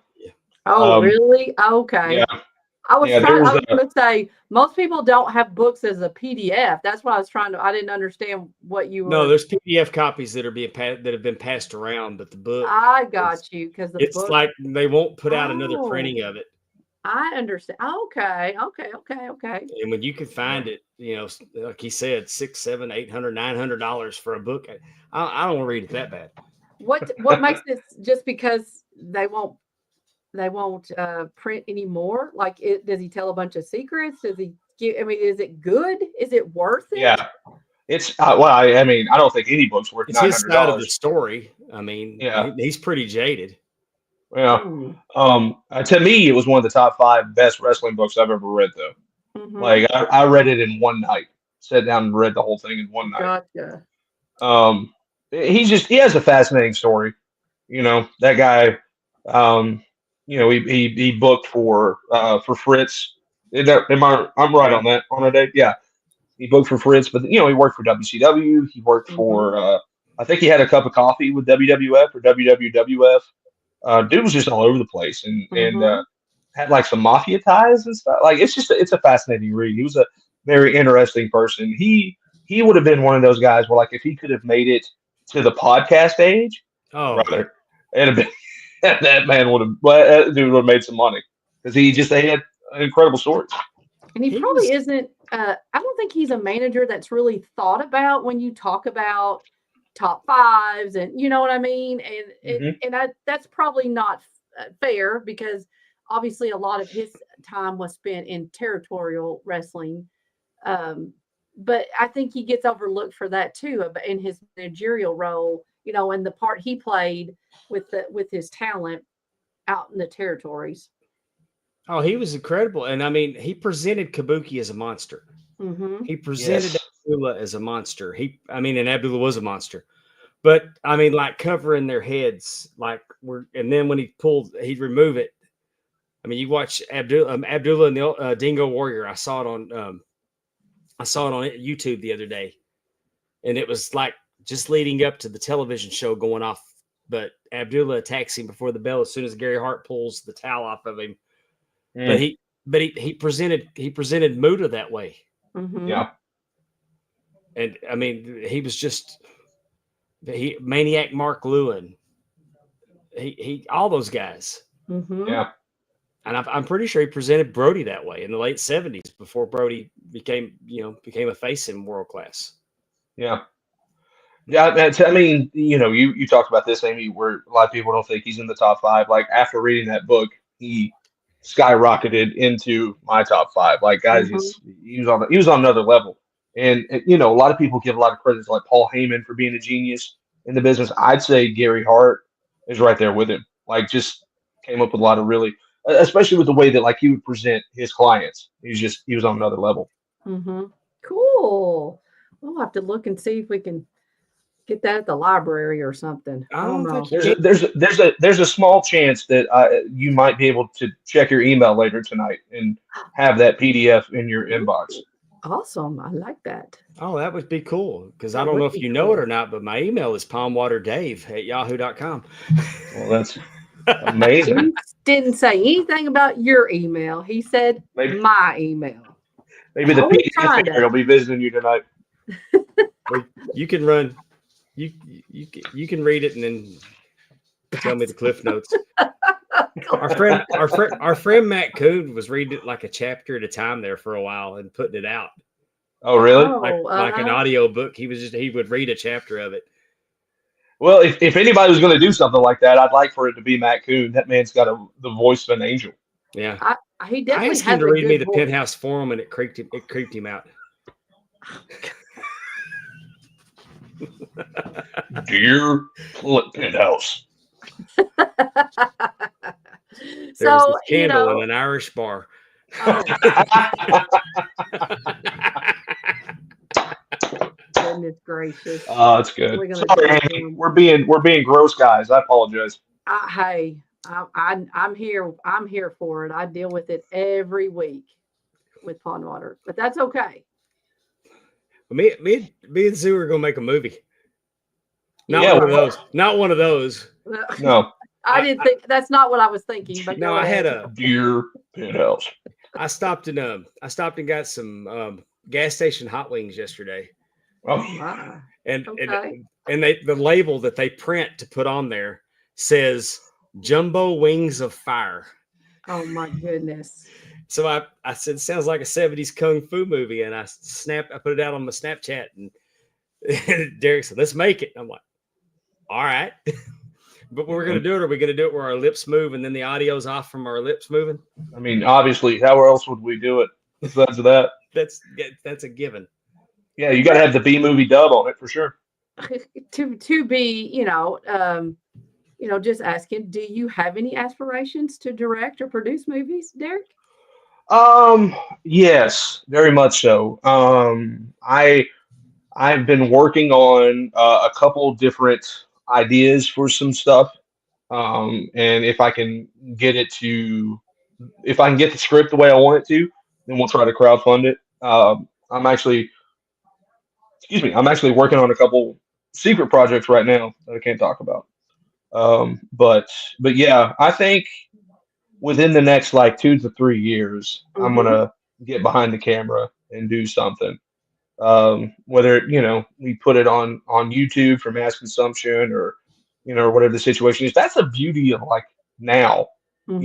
Used to you'd have to go through a studio and you'd have to get funding that way and things like that. And now you can crowdfund, you can crowdsource, and I mean, my God, you can shoot most stuff on your iPhone now. You know what I mean? So and it looks amazing. Yes, it looks amazing. Yes. We had a new actress going to the show tonight. And so we actually rehearsed the show beforehand. And there's a part in the show where she has to do a pretty big stunt. And I filmed it in slow motion for her to see. And it was like putting it on one of those cameras you see on SmackDown. I was just like, dear God, this is at my phone. It's ridiculous. Yeah, and then you have YouTube and all these different platforms that you can put this stuff out on where it's available for millions of people. It's not just like your friends and family, like anybody can see it. So that's the beauty of being well, it's the beauty and the trouble of being like an artist or a performer right now is everybody has access to your stuff, but also everybody has access to do the same thing. Imagine. Yeah, but yeah, to long story on that, Amy. Yeah, I definitely would love to be a part of that. Um, I used to be the creative director at a dinner theater in Chattanooga, Oh, and we do like 4 or 5 different shows every week, and so it was my job to hire, train, and then give notes to all the actors. And there's definitely something about that I miss. Like I love performing, but there's something about like being a part of everything behind the scenes too that I want to get back to. I know that you said you trained to be a wrestler, but I know you're doing some things in the wrestling business right now. You're ring announcing, right? Yeah, so I am. I'm the matchmaker for the American Wrestling Federation in Ringold, Georgia, and essentially it's the same thing I'm doing with Hatfield McCoy. I'm the host of the show. Hmm. So if a match needs to be talked about or whatever, I'm the person that does that. But also it's pretty cool because I'm getting to work behind the scenes with the AWF people to like help produce promos and things of that nature as well. So um, creatively, I'm getting to scratch that itch there, which has been a lot of fun. Uh, we've got a big show coming up, excuse me, next Saturday, where we're actually going to be back. We've been away from our home place for about the last 6 months, and so we're finally getting to come back to that on Saturday, March the 8th, at the Circus Tent Arena in Ringold, Georgia, and we're all super excited about that. We're going to break out all the bells and whistles, and it's going to be a lot of fun. Cool. Goodness. When do you have time to sleep? Do you sleep? No. Not much, not much at all, but it's well worth it. Oh, It's I can it's imagine. You Yeah. mentioned Chattanooga, so you got started at the Vaudeville Cafe, correct? I did, yes, sir. So, Yeah. I mean, go ahead and tell us Okay. about the Vaudeville Cafe. What did you do there? Was it improv or? Yeah, so it was a murder mystery dinner theater, but it was more comedic improv based than it was, like if you go to a murder mystery party now, it's somebody dies within like the first 10 minutes, and then you're spending the rest of the time trying to figure out who did it. We were completely different. Mhm. We did a show that was a lot of improv and comedy and things like that. And then someone would die, and you would eventually find out who did it, but that was more on the back burner of it. We just wanted you guys to come in and have a good time. Um, and yeah, so I was there for about 8.5 years. I started. That was actually where I kind of got like you said, I got my start in entertainment. It was 2007, and I worked my way up to I was managing partner, artistic director when it shut down in 2015. Um, yeah, and I wouldn't be where I'm at today without that place.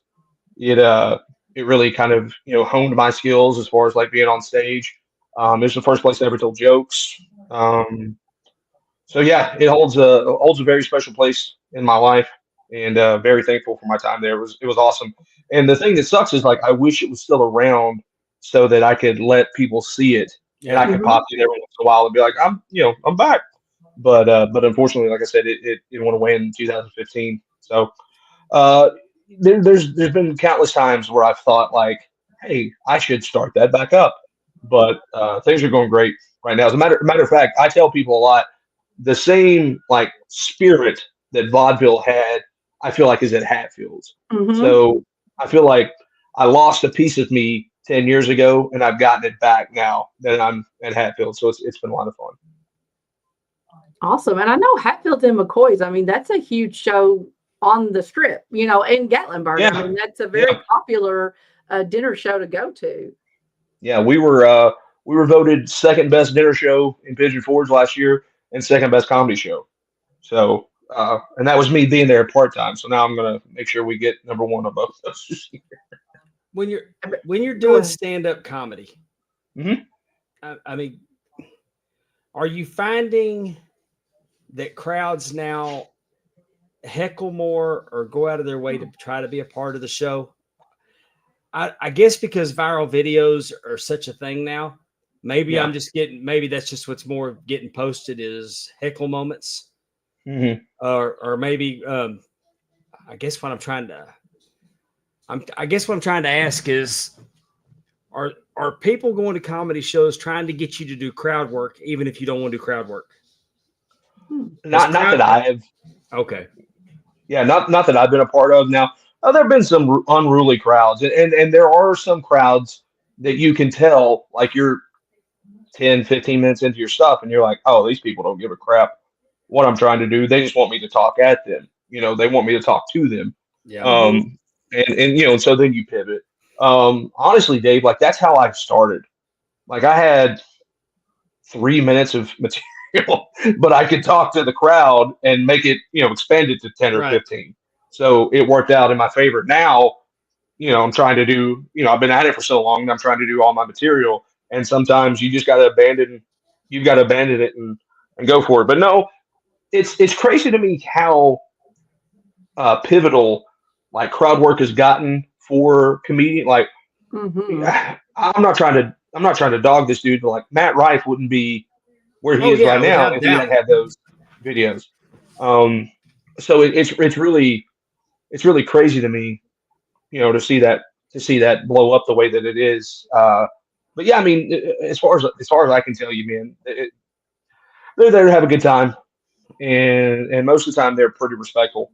Every once in a while you're going to get a bunch of drunk idiots that that disrupt and then come up to you after the show and they're like, "Hey man, I'm sure I'm glad I can help you out tonight." You're like, you didn't do anything. Would you rather do improv with the crowd versus like your set? Because just as you were sitting there saying that, I was sitting there thinking, I have seen a lot more comedians. Nate Jackson, I think, is one of them too, and Matt Rife, who, like you said, I don't know what I've never been to see them, so I shouldn't say it that way. But like, it feels like they come up there and they interact with the crowd and then they improv off what the crowd tells them, as whatever relationship or, whatever it might be. Would you prefer to get through your set, that you have produced, or would you prefer to go out there and say, I want to see who's, I want to make something funny out of whatever the crowd tells me? Oh, that's a great question. Honestly, it just depends on how I'm feeling. I'm anymore because I'm able to do I'm able to do a little more improv and crowd work with the people at Hatfields. When I do get to do stand up, I just kind of want to do my stuff, like do my material, and work on that and perfect that and make it as good as I can. But there's also some nights where you just get up there and you're like, man, I haven't done this in a minute. Let's just talk to the audience and see what's going on and hope that you can, and the thing about that is, and it's the thing that I'm trying to show everybody at Hatfields too, is those in the moments are what the audience is going to reward you for more, because they know, like, oh, you didn't write this. You haven't been saying it for weeks or months or years on end. Like that happened right there, and they'll reward you for that. And it's the same thing at our dinner show where, like, yeah, we can say these scripted lines and it's great. But if somebody yells something at me and I've got something back at them that's funny, that's the thing that they're going to go home and tell their family about. Exactly. They're going to be like, Derik Zoo really is funny. It's not just like you said, it's not just something they go back and see him because they'll go like back and see him because it's not going to be the same show.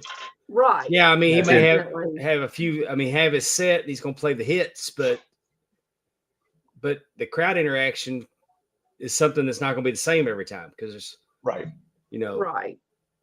The guy got up to go to the guy that got up and went to the bathroom and got teased. Hey, what color was the soap? Or wash your hands. What color was the soap? One time. I'm sorry, Amy. Go ahead. I'll tell my story after that. No, I was just going to say, I think by allowing the crowd to be part of the show, like asking them questions, like you said, people might tend to want to go more because there's a chance he's going to, if I'm in the front or whatever, he's going to ask me a question. And, I'm going to, like you said, I'm going to get to tell my friends, oh, he said this about, your spouse or your, whoever you were with or whatever. So that's all. I was just a thought. So go ahead. Yeah, no, that's 100% right. The crazy part about it is that, and this is something that we find at the dinner shows as well, people seemingly are more introverted now than they used to be. I don't know if that's because of smartphones and social media, but like we have a part in the show where we ask for volunteers to come up and play a game. And like tonight, it took a good 5 minutes for us to get people on stage because nobody wanted to do it. Last night was the worst crowd I've ever had there. And I mean, it literally, it tacked on 15 minutes on the show because people were just, as soon as I said volunteers, they went statue. Like, if we don't move, maybe you can't see us. Yeah. Right. So it's weird because a lot of times people don't want to sit up front at the comedy shows because they're afraid that people are going to make fun of them. Yeah. I was headlining a show in Jackson, Tennessee, a couple of years ago, and at the club they let people sit where they wanted to, and that was a horrible mistake. It's like everyone sat in the back with the comics, and I was like, "What the hell? Guys? You got to get up front!" Like nobody wants to yell at you for 40 minutes. Right? You're like, okay, you're going to make me walk around the tables. I will do it. Yeah. I have. Improv. Yeah. You don't know. I will sit in your lap, ma'am. I don't care. Exactly. My background is in improv. So just because you're sitting in the back doesn't mean I'm not going to get you. Yeah. What I was going to say before you said that, though, is I did a show in South Pittsburgh, Tennessee, which is a really small town. They have a beautiful theater there. It's called the Princess Theater. And I did a show there in 2019. And I asked the guy how he proposed to his wife. And he started it with, well, it was the blizzard of '93. And I was just like, dude, I don't need the Hemingway version of your story. Just give me the Cliff Notes on it, But he just continued to do that. And so then I would just play back into it and essentially made it like an erotic fiction novel. Oh my. Where I was like, dude, in my head, you're the owner of a plantation. And so that's how I would do it. And so I say that to tell you that anytime that I'm doing anything in South Pittsburgh, that is the one thing that people still 6 years later, that is the one thing people remember. Is they'll be like, hey man, remember Blizzard '93? That was fun. And I'm like, oh my God. So stuff like that sticks. It's crazy, but stuff like that sticks.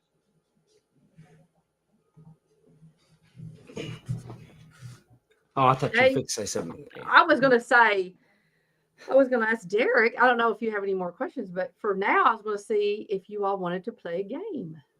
You want to play a game? Yeah, absolutely. Yeah, Amy's got a game instead of trivia tonight, so. Yes. Okay. I still have my big announcement to make, but we can do that after the game. Yes, yes, definitely. So I have these. So I do trivia a lot, but I also have these things that are conversation starters, and okay, it's kind of fun to ask questions and just see what people say. Now, the game I have today, it's actually called Pizza or Puppies. Okay, pizzas or puppies. Okay. And so I'm going to give you two options, and the question, so I'll give you two options. And I'll say, if you can only keep one and the other does not exist, what would you pick? Okay. So the first one we're going to say is you can only keep one and the other does not exist.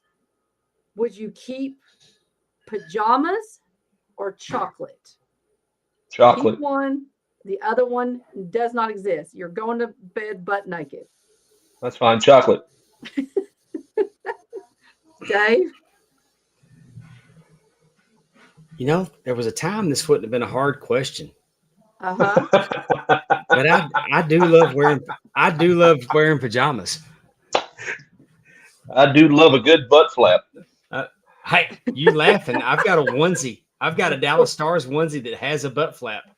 Of course. Hey, baby, I'm Planet Fitness, man. This is judgment free here. You do you. But I would have to go with chocolate as well. Go with chocolate. Okay. Yeah. So no more pajamas. We're going to have chocolate. Okay. Right. What about you, Amy? What's your decision on that? Oh my gosh. I would probably keep my pajamas, honestly. I'm a very cold-natured person, and I have several different kinds. I'm not a huge person into chocolate, but if you gave me some of those nerd clusters, gummy, Absolutely. don't ask me to get rid of those or pajamas. I wouldn't know what I'd pick, but I think I could give up chocolate to keep my pajamas. Well, I was introduced to red velvet Reese's cups this week. Ooh. Shut your mouth. Dude, that sounds amazing. Red velvet Reese's cups and the Post Malone Oreos. Now, I've two had of the most life-changing things I've had. I have had the Post Malone Oreos. Those are good. I did like them. Are they just Oreos with a bunch of weed in them? Is that what it is? Well, you know what? I don't know. Salted caramel shortbread. Yeah. Oh, wow. Okay. Yeah, that does sound good. One side is the chocolate cookie, and then one is like the vanilla one that they do. Oh, good. Willie Buck's keeping his pajamas. See? There we go. Pajamas are, and like I said, I need something. Second, you can only keep one and the other doesn't exist. Bluetooth or tacos. Tacos. Not even got to think about it. Yeah, I'd have to go tacos as well. But I mean, that's difficult though. Bluetooth, you don't realize how much you rely on Bluetooth until you don't have it, and then you're like, "Hey, why can't I have my earbuds anymore? What's going on?" But yeah, I'd say tacos. Really. Yeah, the wires weren't that bad. I'd take the tacos. I could find them. With the wire on them. You know what? That's a darn good argument. That's a good. Yeah. That's very true. Yeah, that is true. Especially as we're getting older, Dave. I'm not a huge taco fan. I like a good burrito, but I'm not a big taco fan. So I would probably I know. I'm just saying. I would probably so much bad shit about you, Amy. Have you been to Rosie's in Huntsville? Yeah. Yes. Oh, yes. Yes. That stuff slaps. And like I said, you don't go visit Conrad without getting Rosie's. I know. The only thing I'm mad about. Go ahead, Amy. I'm sorry. No. I was just going to say he even mentioned that on and Ask Conrad Anything. It was like an egg sausage taco from Rosie's. He did. I listened to that today. Matter of fact, yeah. Again, I would wrap it up like a burrito, and I'd be just as happy. Yeah, I was gonna say the only thing I was upset about with Top Guy Weekend is I didn't get to go to Rosie's. It may be the first trip. This may be the first trip to Huntsville that I didn't get Rosie's. Yeah. Really? I've been there. I've been there a couple times. It's very good. 100% very good. But I would have to pass on the tacos. Wait a minute. Terry Weaver says Phil's is better. Who's this jabroni? Phil's. He lives in Huntsville. Phil. Is that a restaurant? What is this? Phil. It's just his friend. It's just his friend Phil. He has him over on Tuesdays for tacos.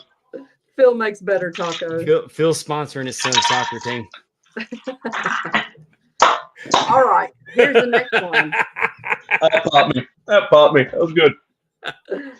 We love T-Weave. We love T-Weave. Next time I'm in Huntsville, T-Weave's going to have to take me to Phil's. Heck yeah. I like T-Weave that. big league me. Oh, Phil used to work for Rosie. Oh, okay. So he broke off and has his own restaurant. Okay. He knows the 11 herbs and spices that Rosie used to use, so now he's using them on his own. It does sound like some KFC, Wendy's kind of thing going on, right? Isn't that what happened with them? Okay, so here it is. This is what I mean by staying on topic. We don't stay on topic. That's true. But I mean, because he said 11 herbs and spices, and immediately I'm wanting to tell you about the Max Hot Honey tenders that I had for lunch today. Well, that might come up as a question. Okay, come on. I sure hope it does now. Yeah, you can keep either road trips or home cooked meals. You can only keep one.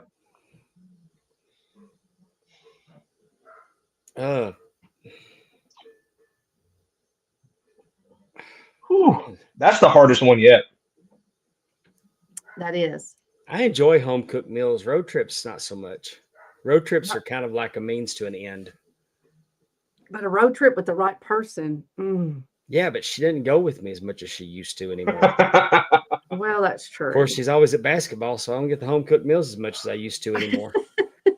Mitzi at the snack bars feed me more than she is here lately. You're gonna get a skillet upside the head. You're gonna get a Hatfield and McCoy done to you if you don't be careful. That's right. Throw a frying pan at you if you're not careful. I know that is hard though. Home cooked meals or road trips.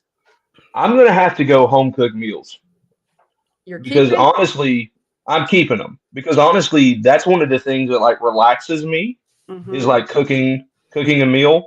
And then like some of the best memories I have of like my grandmother and great grandmother and stuff are just my great grandmother made the best macaroni and cheese on that ever existed.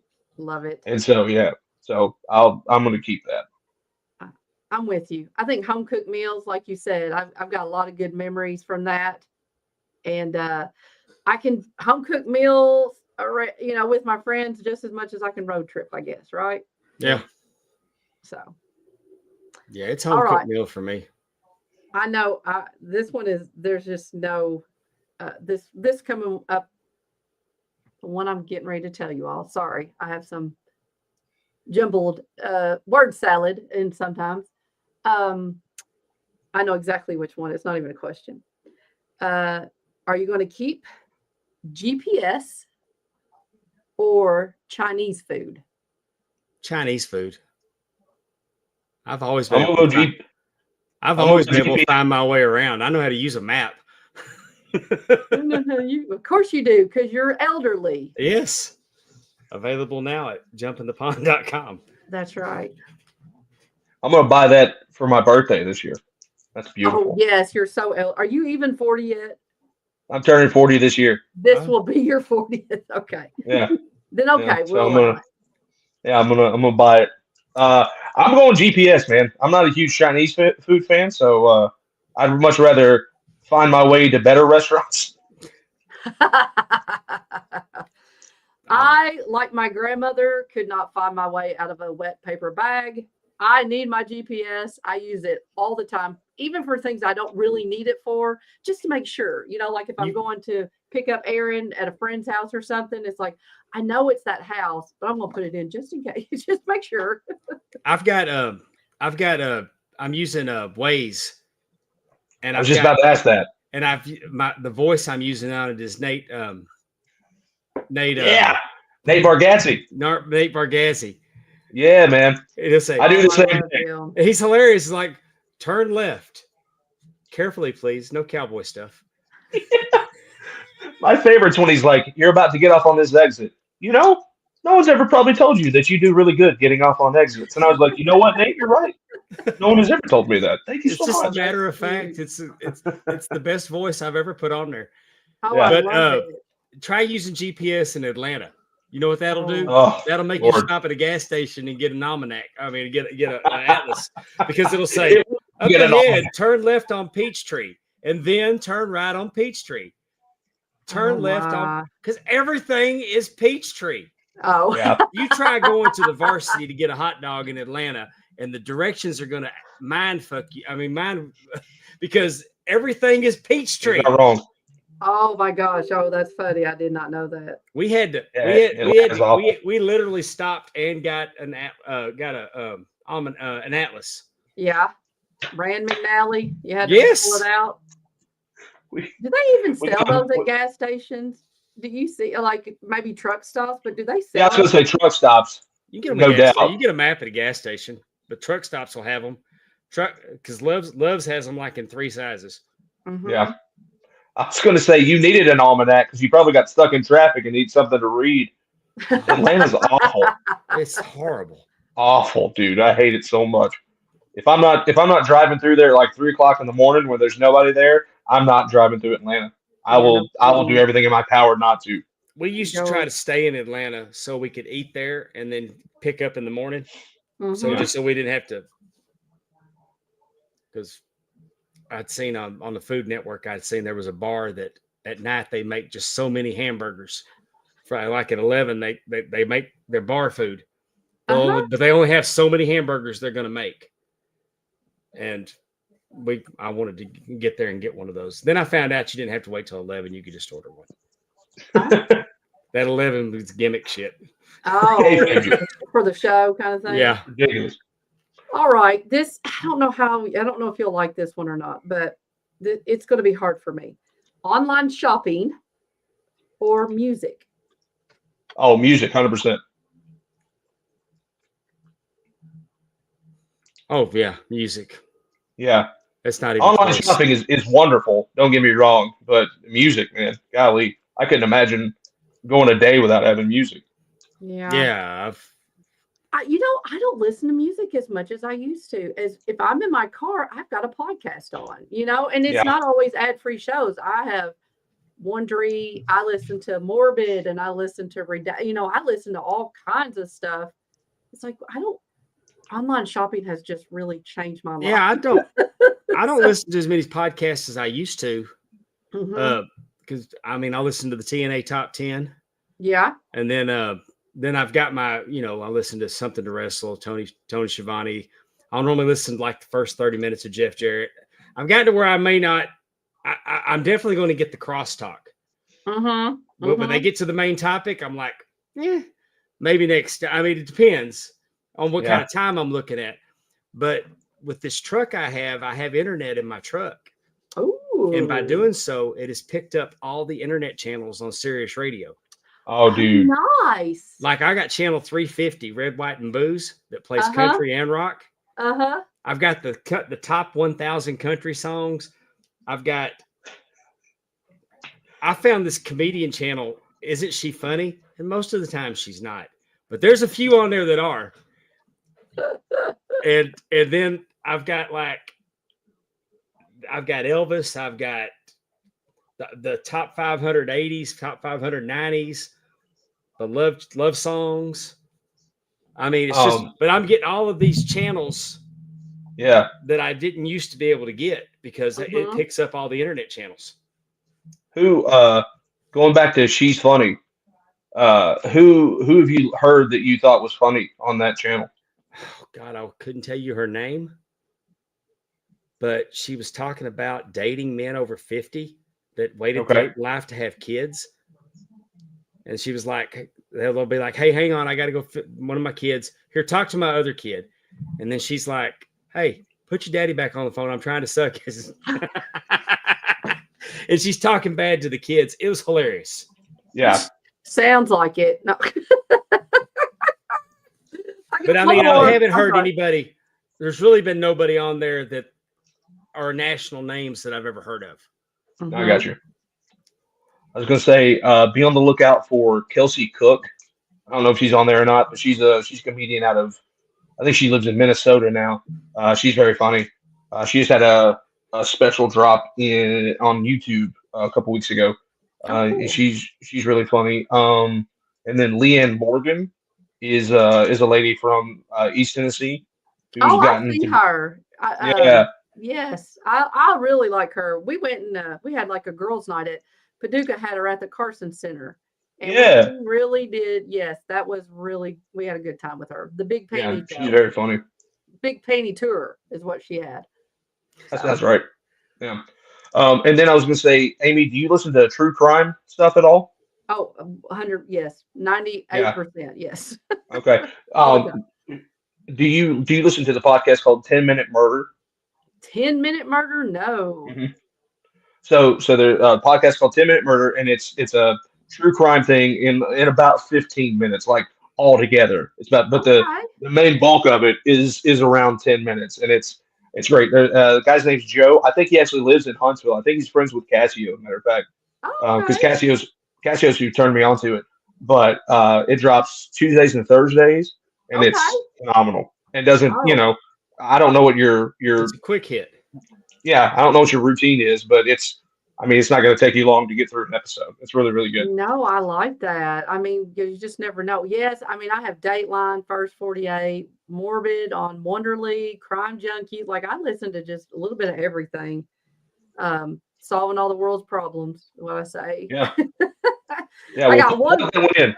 Make Yeah. that part of your routine. Yes, I definitely will. I mean, like I said, from the moment I get up to by the time I go to bed, I'm always listening to something. All right, we'll do one more because I want to get your big announcement. I don't want to run too late. I want our guests to hear it. This one's going to be hard. You can either keep, one has to go away, weekends or vacations. Keep your weekends, but you cannot have a vacation. That goes away. I'm going to take vacations Okay. because I don't have a weekend anyway. Uh, in my line of work, we don't have weekends. So I'm gonna say keep vacations. I'm going to keep weekends because I've went my whole life without having weekends because of work, and I have them now, and they hit really hard. And I mean, of course, I get to do my wrestling, but I get to be Pawpaw. Yeah. I don't have to miss things like I used to with work. Yeah. Because for now, later this year, they're probably going to screw it all up, and I might start working weekends again. Then I want to effing vacation, but weekends hit really hard. I enjoy being off on weekends. Yeah. I like that. Yeah, I like that too. I think I'd have to keep my weekends and church and going to church on Sunday is really important to me now. I mean, that's wonderful. wonderful. Like I can come rolling in at 3:00 in the morning from Arkansas from a wrestling show, and I'm at church. I mean, I ain't going to Sunday school. Let's don't get ridiculous. But I mean, y'all know how I am all week. I need Jesus on Sunday. Exactly. You're not getting any younger, right? No. Good Lord's going to come a knocking. I mean, my hatred for basketball referees is probably going to keep me out of heaven. No, I got you. Because I need it. I got two right here myself, Amy. I know. Whatever, dude. Jesus went into the temple and flipped tables. You're all right. Yeah, well, I mean, but if I get to the pearly gates and they go, hey, what's this about? You hating referees? I'm gonna say guilty. Guilty. They're on the Mount Rushmore of the worst things in the world. Well, thank you all for playing. I just wanted to do something. That was fun. We should do that more often. Yeah, I think fun. that's always fun because basically all you're doing is there's no rhyme or reason. You draw from group A to group B, and you just, some of them might be like, oh, that's an easy one, but sometimes you got to think about them. So it's just a little different. We can get graphics on that going forward. I mean, I realize that Ric Flair trivia on his birthday was a slam dunk, but that's okay. We can get him next year. I did forget about that. But you told me I could do well. I had this for last week too. But I also said we got Derik Zoo on the 25th, and it's Ric Flair's birthday, so Ric Flair trivia. Yes, and I bet I have it somewhere too. I mean, but anyway. No, it's fine. The answer is yes, he did it. That's why That's why Dave's name is first, is because when you do that, this or that next time though, you should do it with wrestlers. Yes, I thought about that too. Just pick two wrestlers, and I will. I saw a picture this week. I got one for you, Derek. Okay. Trish Stratus or Tiffany Stratton. Dude, it's like Trish Stratus cloned herself and made Tiffany Stratton. I would go Trish Stratus though. Yeah, me too. Just because I'm 59 and it'd be creepy because you don't want to be no Bill. Tiffany's so young, but there's a picture of her and Trish Stratus dressed identically. Oh yeah, they put it out this week, and I'm like, oh, that could be like a mom and daughter combo. What do you think about that, Dave? I can tell by your face. I was cursed with beautiful daughters. And sorry, Derek, didn't mean to do that. No, you're fine. No, I had a goal when I was young that one of these days I'm gonna grow up. I'm gonna be creepy. I'm gonna be a dirty old man. I cannot wait to be a dirty old man. Then I got these two daughters and my oldest daughter's pushing 40, and the bar just keeps getting higher every year now. Well, and plus you're hanging with Jesus now, so you don't need to be creepy. Yeah, that's very true. Very, very true. I like how you were just like, it's not a big deal. Well, they say I was created in His image. I mean, that's true. Hey, man, that's biblical. I don't know if the structure behind it is, but that is biblical. Hey, I heard he hung out with hoes too. It's true. It's true. He was the Charles Wright of his day. Who am I to judge? I know. I don't know if he put it in that same frame of words, but yeah, I guess he did. I think that's in the red letters. Pimps up, hoes down. I'm pretty sure that's in Mark or Luke, one of the others. I have the Catholic version. I guess maybe that's the King James version. I don't know about Psalms. This isn't talking religion, but is the Apocrypha in your Bible? You know what I'm talking about with that? The what? The Apocrypha? I think I'm saying that right. I have no idea. I don't think it is. Okay. No, what is it? I feel like I've seen this word, but I don't know. It's some other books that were supposedly in the Bible that the English church I think took out several years ago. No. It's interesting. It's an interesting read. I don't have that on PDF, so I'm not going to be able to. I've got this neat thing I do at church. It's kind of like a teleprompter. I just kind of put my arm around my wife and I look at her highlighting and her. Beautiful. Oh, look at y'all when she highlights the verses, it's like I can keep up with them. Yeah. If we're really pulling the curtain back, I used to be a youth pastor.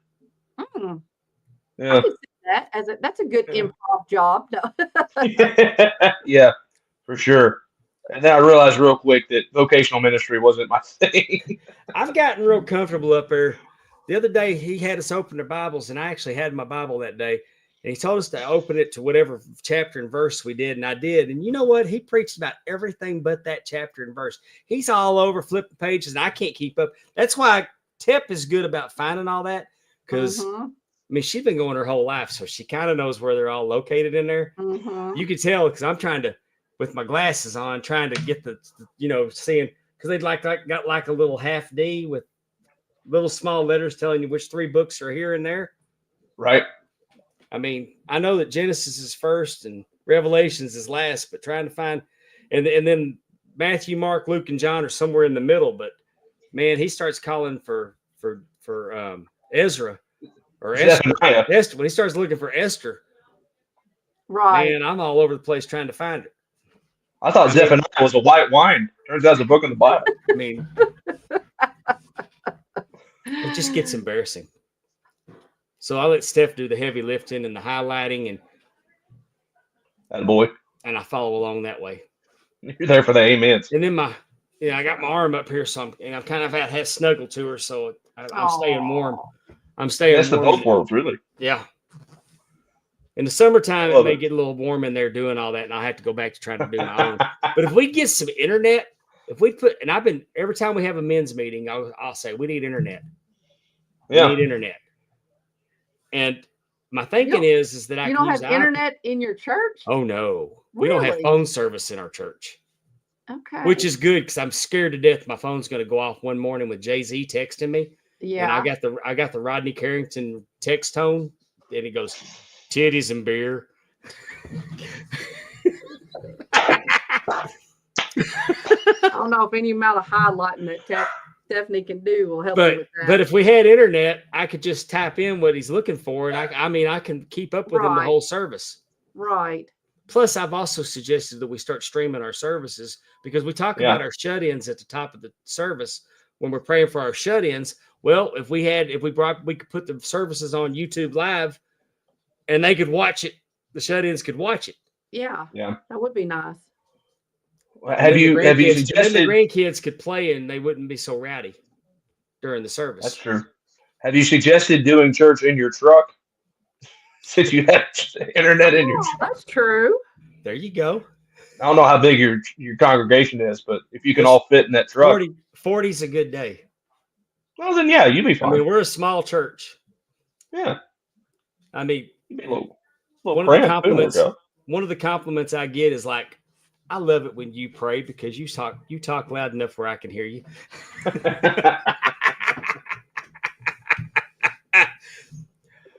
I love that.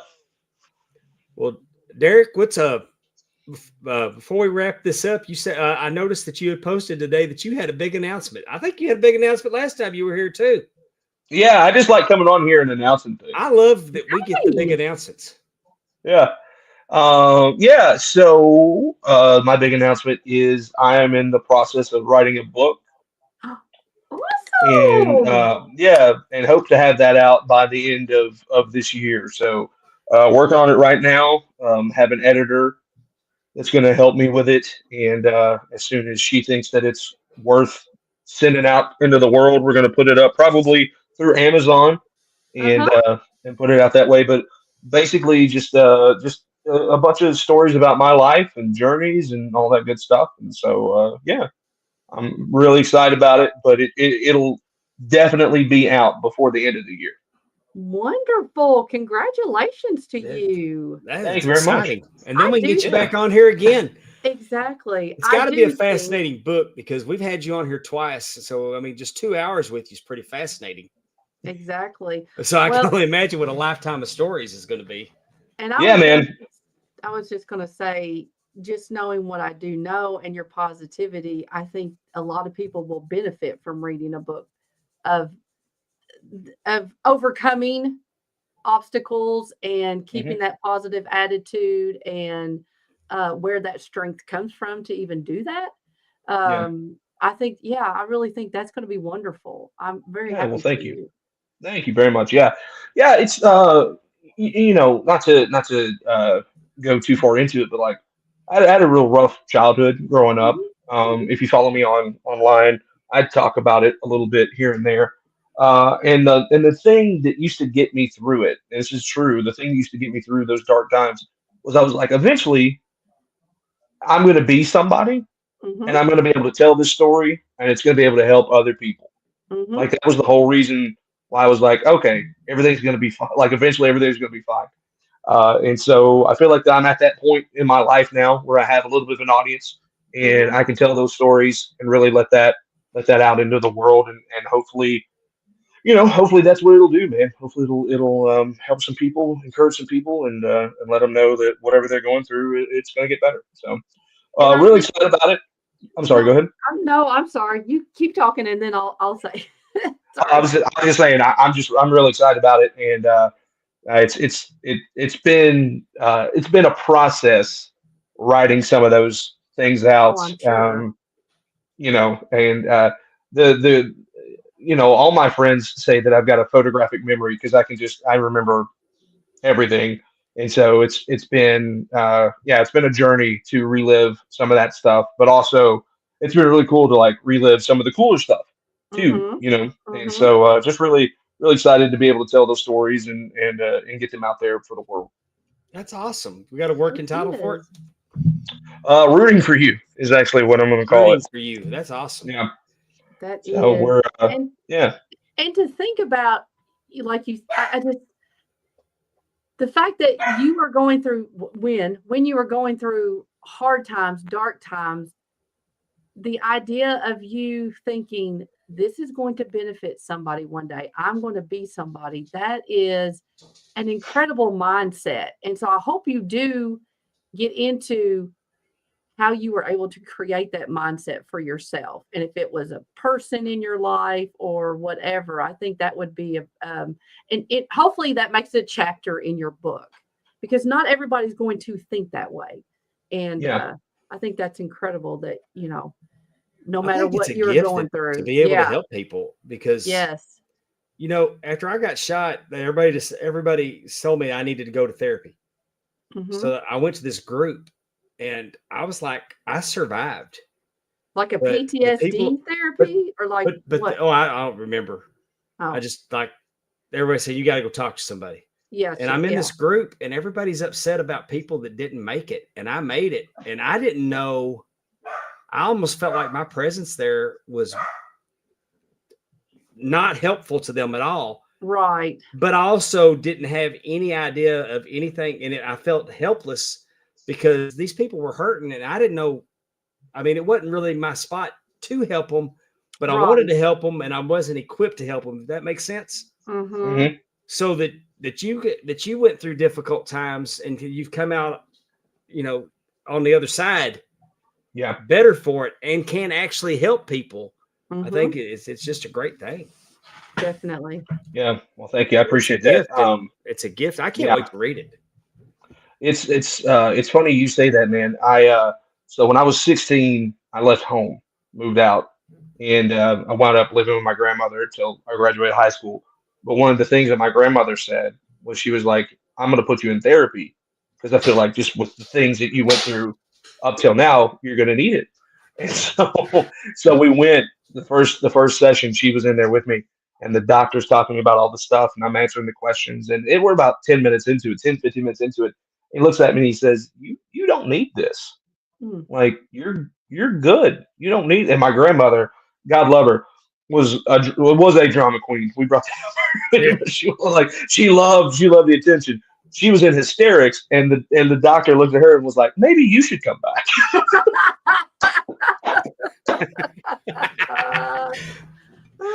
Oh, that happened to me. That happened to me with my first marriage when we went to marriage counselor. I was only there for one visit, and then she was there by herself. Well, I don't know what happened there. That's crazy. She was crazy. Well, obviously.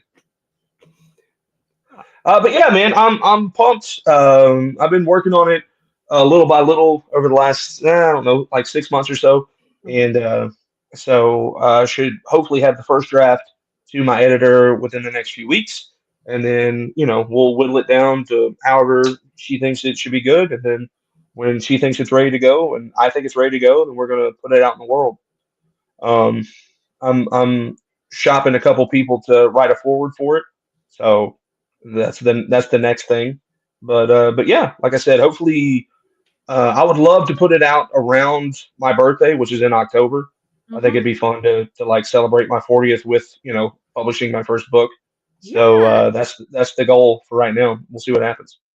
Awesome. Then we have to have a big party for your birthday and for the book and do a signing and all that fun stuff. Ooh, that'd be Yeah, fun. yeah. excited We'll go for to you. we'll go to Rosie's in Huntsville. There we go. Exactly. Fields or whoever. Now we're we going to wanna go. Phil's. Yeah, Because get them ready, T-Weave. hey, Let 'em because he know. used to work for Rosie, and he sponsors Terry's son's soccer team. That's right. We got to go where the money is. That's true. I agree. Speaking of Yeah. going where the money is, this Saturday you can Hey. catch Derik Zoo at Joker's Comedy House Yeah. Oh. in Clarksville, Tennessee. Yes, sir. That's an awful poster. I mean, I made that at like 2:30 in the morning. I'm not happy with it, but yeah, well, I'll be there, man. I'm excited. It's my first time in Clarksville, and Pete there is a friend of mine from Louisville, Kentucky, Uh-huh. and he and I worked together last year, and so he's going to open up for me. And yeah, if you've seen me before, I've got new stuff, and if you haven't ever seen me before, it's all new. So you should come see it. And Definitely. and be sure to catch him in Pigeon Forge for the Hatfields and McCoys. Yes. Derik, I can't thank you enough for coming on here. I've enjoyed it. I just enjoy you Oh, coming man. on, hanging out with us. Anytime, dude. Anytime. I'm happy to come hang out. This is always a lot of fun. So I'm glad that I was able to like get set up. I know the last time it was crazy. So I'm actually glad people can, see me and Oh, I'm super and we jealous can about do the whole thing. I'm super jealous about your artwork. Mhm. Yeah. It's very Well, nice. let's see. I've got some more. Hang on just a second. I haven't hung these up yet, but got the barbershop window. Yeah. How cool is that? And you can find all these at halhaneyart.com or on Etsy at Hal Haney Art. I want to make sure to put him over as much as possible. Sting Squadron versus the Dangerous Alliance. There's your boy right there, Amy. I like it. Yes. So you're more of a Dangerous Alliance fan than a Horseman fan, aren't you? I am. Yeah. It's Well, the, I mean, I age, love the it's Horseman. the age gap. I love the You're Horseman, up. man, but yeah. You're Yeah. up for the Dangerous Alliance, didn't you? Well, they had just gotten out about the time that I got into like WCW. Mhm. But one of the crazy things is I I was at a friend's house. I was like 7 or 8, somewhere through there, and they had taped 91 Halloween Havoc. Mhm. And so that's kind of where I got like my start into WCW. And if you know that pay-per-view, that's where the Chamber of Horrors match happened, which is still god awful, but it's one of my favorite like guilty pleasure wrestling matches. But that's the night Rick Rude debuted in WCW. He debuted with Paul Lee Dangerously. And so, yeah, so they're my group, man. I love those guys. Steiners versus Luger and Sting. There's just a really cool Sting one where he's like beat up the NWO. I like it. That's nice. Here you go. There you go, Dave. Yeah. There you go. I said it, and there's the Horseman. Oh, with Rick with the keeping those alligators down. Yeah, man. So my hope is that I can get all of them to sign it. Yes. That would be awesome. I was disappointed that Tully wasn't able to be at Top Guy Rumble because I had just gotten this and I was going to have him sign Get it started, huh? Yeah, I brought my Southwest tag. I brought my Southwest Championship belt, figuring that Tully probably hadn't signed a lot of those. I remember that. Yeah, and then this last one is like a comic book cover for Rock versus Austin from WrestleMania 17. I got to get one of those. You know, I was there. Hal's awesome. Yeah, I did not know that. I was at WrestleMania 17. I'll let you have it. You want it? I can get one from him. I don't want to take it from you. Well, I'm just saying. I mean, you got some wall space behind you.